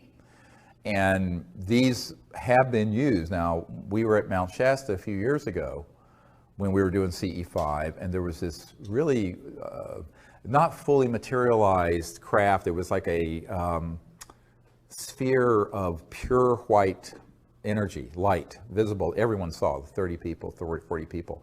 And it was floating towards us out of Mount Shasta, about 12,000 feet elevation. And we were at about 7,000, so probably about 5,000 AGL above ground level. And it was coming towards us. And there was a very high altitude, it seemed like it was a 747, especially equipped, and a burst of energy came out of this aircraft. And at that instant, this partially in this dimension craft vanished, and this energy field, it was invisible, but came in about 200 yards in front of us into the woods and crashed through the woods, ripping the tree limbs off and the trees, and actually impacted the earth and went boom, and then boom, boom, boom. It for 15 seconds shook the earth. And I thought we were expecting to see a mushroom cloud. Nothing. It was just a directed energy weapon. And that was one of the few times where I was really scared for my group. And I thought, my God, we're all going to get killed. And everyone there saw this. And that's when, you know, a few things like that happen. And that's why one of our protocols is to always let the ETs know, don't do anything too risky, because we don't want you or us to get caught in the crossfire. This is why we initially started these briefings with the military, to ask that we have them deconflict their operations with ours, but they didn't listen, because the operations that want to interfere. Now, why would that happen? They don't want CE5 events to go so far that it results in a massive, open, dispositive event that can't be ambiguous. And that's why it tends to be quick, strange. Now, can that change? Yes, perhaps. But people have asked me, why don't you go to the Amazon? Or I don't think it matters, because the weapon systems I've been briefed on are geospatial. They can be moved, and there can be on what look like satellites or aircraft that can be anywhere in the world. So I think that that's why, as the head of this, I mean, there are thousands of people doing the CE5 initiative. I always tell people the biggest liability is if I'm there. So do it without me. Because they don't have enough assets to keep track of thousands of teams, but they can keep track of where I am. So, but when this happened, it made me realize that they had some new things that were quite amazing. But luckily, this particular ET object wasn't fully in this dimension. It was almost like a plasma energy that was floating towards us from way up in Mount Shasta, came out of the mountain. And we have actually some great videotapes of those objects coming out of the mountain, but this one was actually coming towards us when this object fired. And so that's why I always ask the ETs, you know, come, but don't do anything that is too risky for you or us. Do it only if it's safe and appropriate for this time and place. And, you know, I don't think that this is a huge problem for local contact teams that have 4 or 5 people scattered around, because, I mean, this group is large, but it's not omniscient and omnipresent. But when I'm doing something and it's obviously been announced and we're there with a whole group of trainees, it's certainly going to be monitored. So that's why I tell people that it's great as a training event. We have amazing sightings and events happen. But, I mean, the good news is I'm there. The bad news is I'm there. I mean, being quite honest with you. Yes, sir. How would you, the contacts that you have, the communications that you have, how would you characterize them? Do they break down into, do you communicate about the same things or the same general things each time, or is it just all over the place? He's asking, you know, how the communications kind of break down into different types of communications and information. It actually is different with every group. And every time we go out, there's something new that happens I've never seen. And I've been doing this for 25 years. So if you read the book, Extraterrestrial Contact Countdown Transformation, what you'll see in that book is that there are literally thousands of different phenomena that happen and have happened over the years. And it runs the gamut to fully materialized objects that appear right over us, and people getting remote viewed information consciously, to, we were sitting one time out in Orange County, and sitting right in front of all of us, I was doing just a weekend thing, there was a voice that started talking right in front of us in thin air. Is there a consistent message, though? It depends on the group. And the message, obviously, is that they're very happy we're doing this. And it's always a welcoming sort of a feeling. But sometimes there is very specific information. And it just depends on the setting. When this ET I call Bijou, who appeared at Joshua Tree, the one that looks like this luminous figure floating outside the circle, it was a very specific welcome from a group of people. Now, the way that was preceded was that we were in our circle up in the Joshua Tree National Park, and we were at a break, and I'd walked out east of the circle out into the desert, and I was with a group of people on my team, and suddenly there was like a sphere that fully materialized right beside me and walked with me. And I said, oh, they're here. So we went back to the group to get people back together, because they were all scattered. There's 30, 40 people in the desert. And it's pitch black. And all of a sudden, we hear a group of 4 or 5 ETs talking. And they're outside the circle to the southeast. And we could hear mostly, it sounded like female voices except for one. I heard a male voice. And by the way, almost everyone heard this. And I have these really good night vision binoculars, like generation advanced. And there was nothing there where you heard these people talking. So I turned to everyone, I said, we need to get back together in coherence and sit down. And I asked someone to take a picture. So Raven, a member of my team, was just holding her breath, but she didn't have a tripod, and took a picture, 3 or 4 second exposure, and in it is this being floating right outside our circle, turned and waving. It's not Photoshop. That is the single most important picture in the history of the UFO subject, because it was a CE5 diplomatic initiative that ended up having photographic proof of it, our contact team.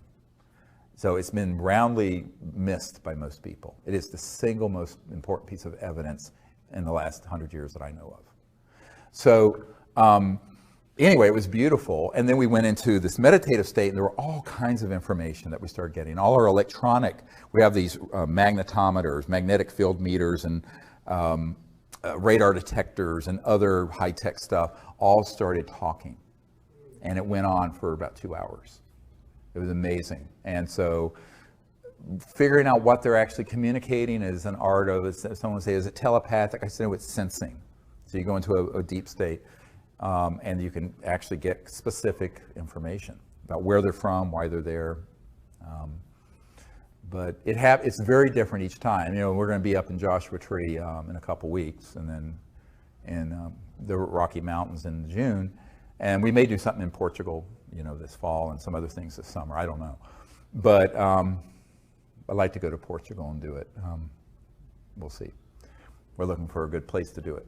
But yeah, it's a beautiful experience. And what I tell people is that, you know, it's almost universally where they're wanting to do sort of a cultural exchange. They're wanting to see how you are. And then a lot of times they will show you visually their planet or their houses or their culture. It's really quite beautiful. And people who have never had experiences like that will have these breakthrough events, and it just blows their minds.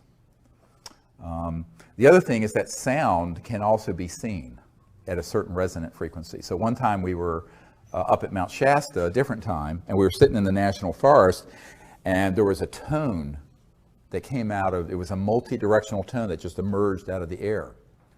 And everyone, we were in our meditative state, and everyone saw what looked like a gunmetal gray or pearlish gray sphere that moved through the circle like a string of pearls. So the sound created the form, which is very Vedic if you understand the Vedas, name and form, sound and form.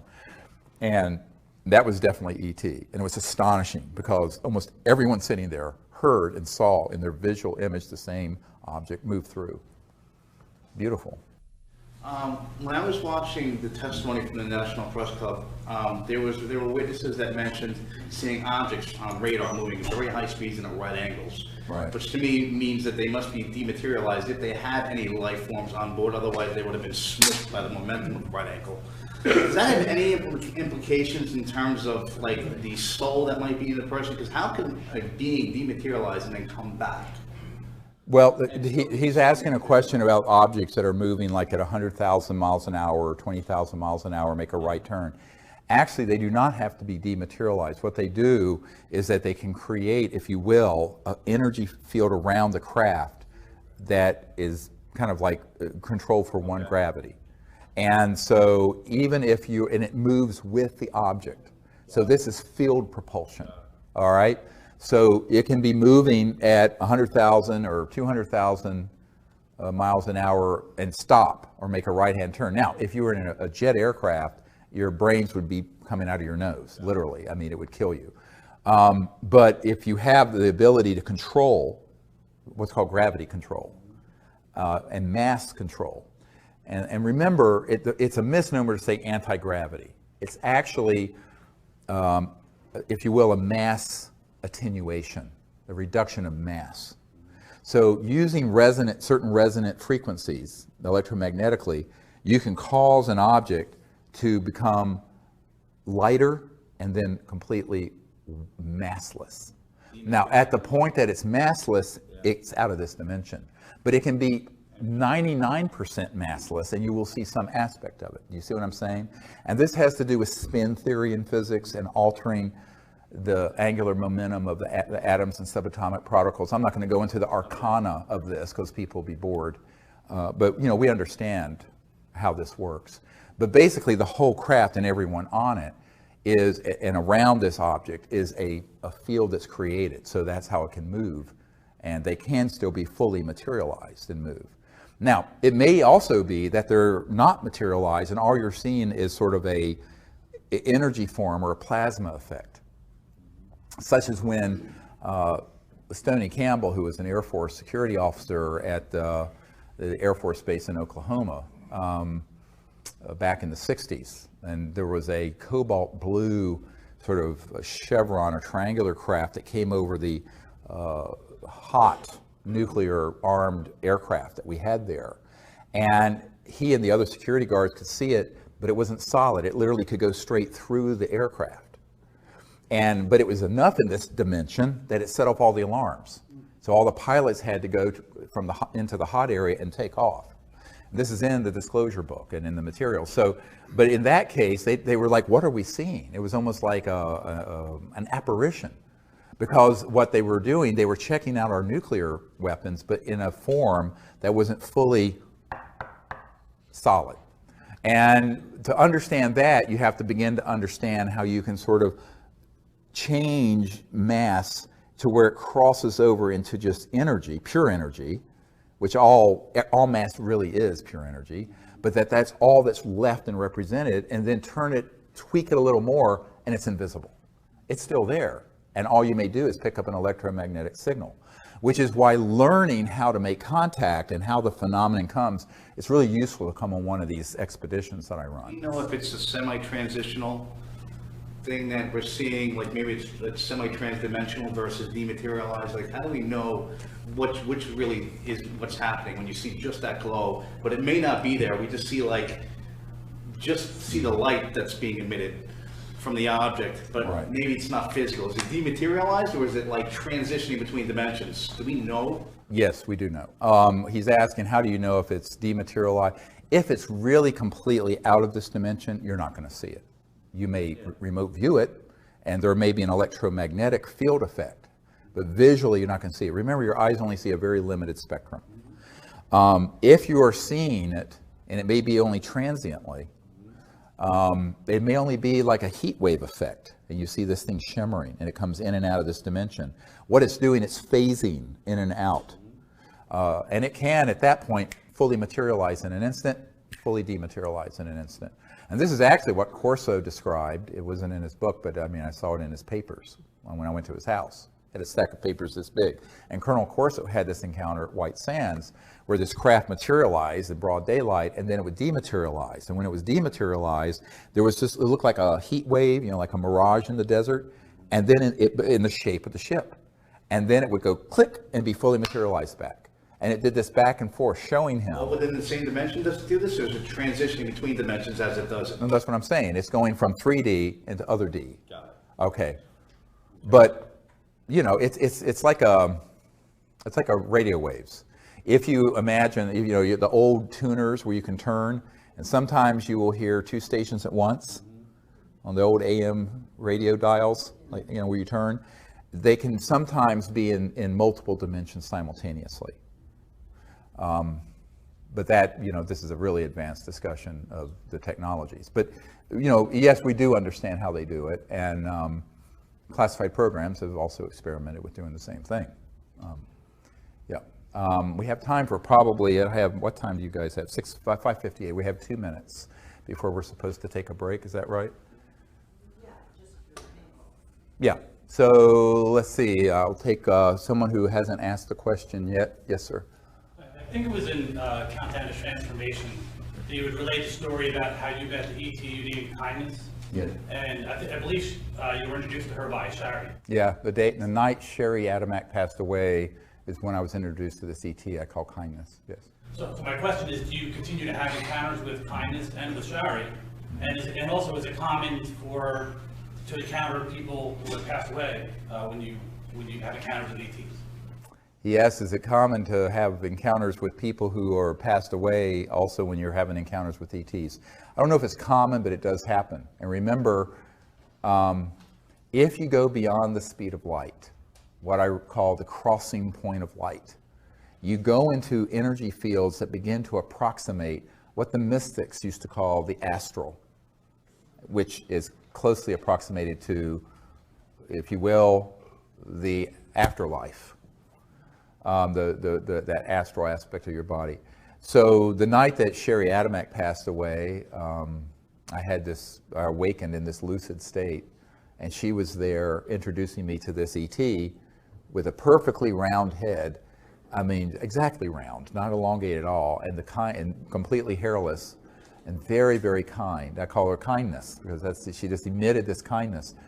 And in almost every expedition under the stars we've had since 1998, she has shown up in what looks like sometimes it's cobalt blue and sometimes it's diamond blue white ship. And often it'll come in and make a curve and then go back out and dematerialize. But and it's that distinctive, it's very distinctive. So yes, we have. And my understanding is that she's a very senior diplomat with an interstellar coalition, very enlightened. And it's sort of like the Bijou, when we had this experience in Joshua Tree. The amount of the development of consciousness of these life forms that have explored the cosmos for thousands, some of them millions of years. It's just stunning. And the intelligence. So yeah, that continues to happen. And it's very unusual that we're out on one of these week expeditions where we don't see that ship. Do you ever see Shari anymore? Yeah, I mean, I'll have dreams with her. Yeah. And by the way, the lucid dream is an amazing tool because it's, buried within everyone is everything. The entire, it's like this old saying from the Sufi, I think it's Sufi tradition, thinkest thyself a puny form when within thee the universe is folded. In other words, it's a rhetorical question. You're not just some little thing. Through the structure of consciousness and mind, the entire cosmos is folded within every single person, like a quantum conscious hologram. So we're all conscious quantum holograms, and the entirety of the cosmos and creation is folded within every single one of us. So that's why you can have a lucid dream or be in a meditative state and see other worlds and see other places or even other dimensions where people have passed on. And it's quite beautiful. Now, trying to prove that scientifically, but it's a global experience. I mean, there's so many people who've had lucid dreams of something that's happened the next day. I mean, so there's empirical evidence, but you can't prove it. But ultimately, I think in the future we will have the ability technologically to prove these things.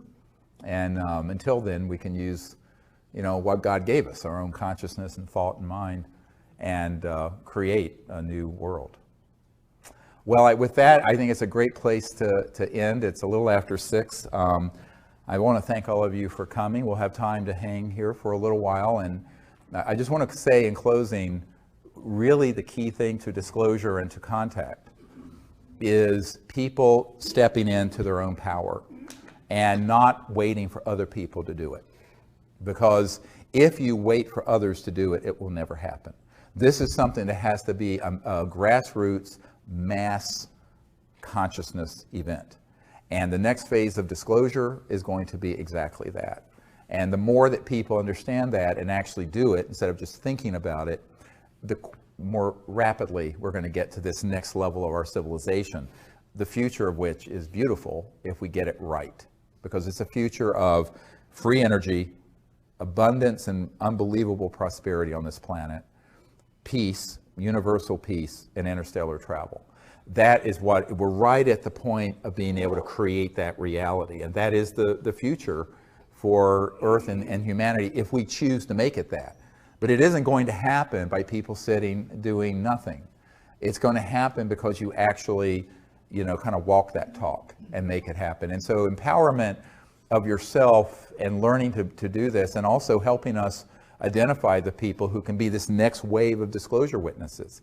But just by sharing the disclosure book and the videos of what we've already put together with people, people will come up to you and say, oh, well, I know someone who was in the Navy, who was on a ship that had this, or someone who's worked for Lockheed Martin at the Cube and Edwards.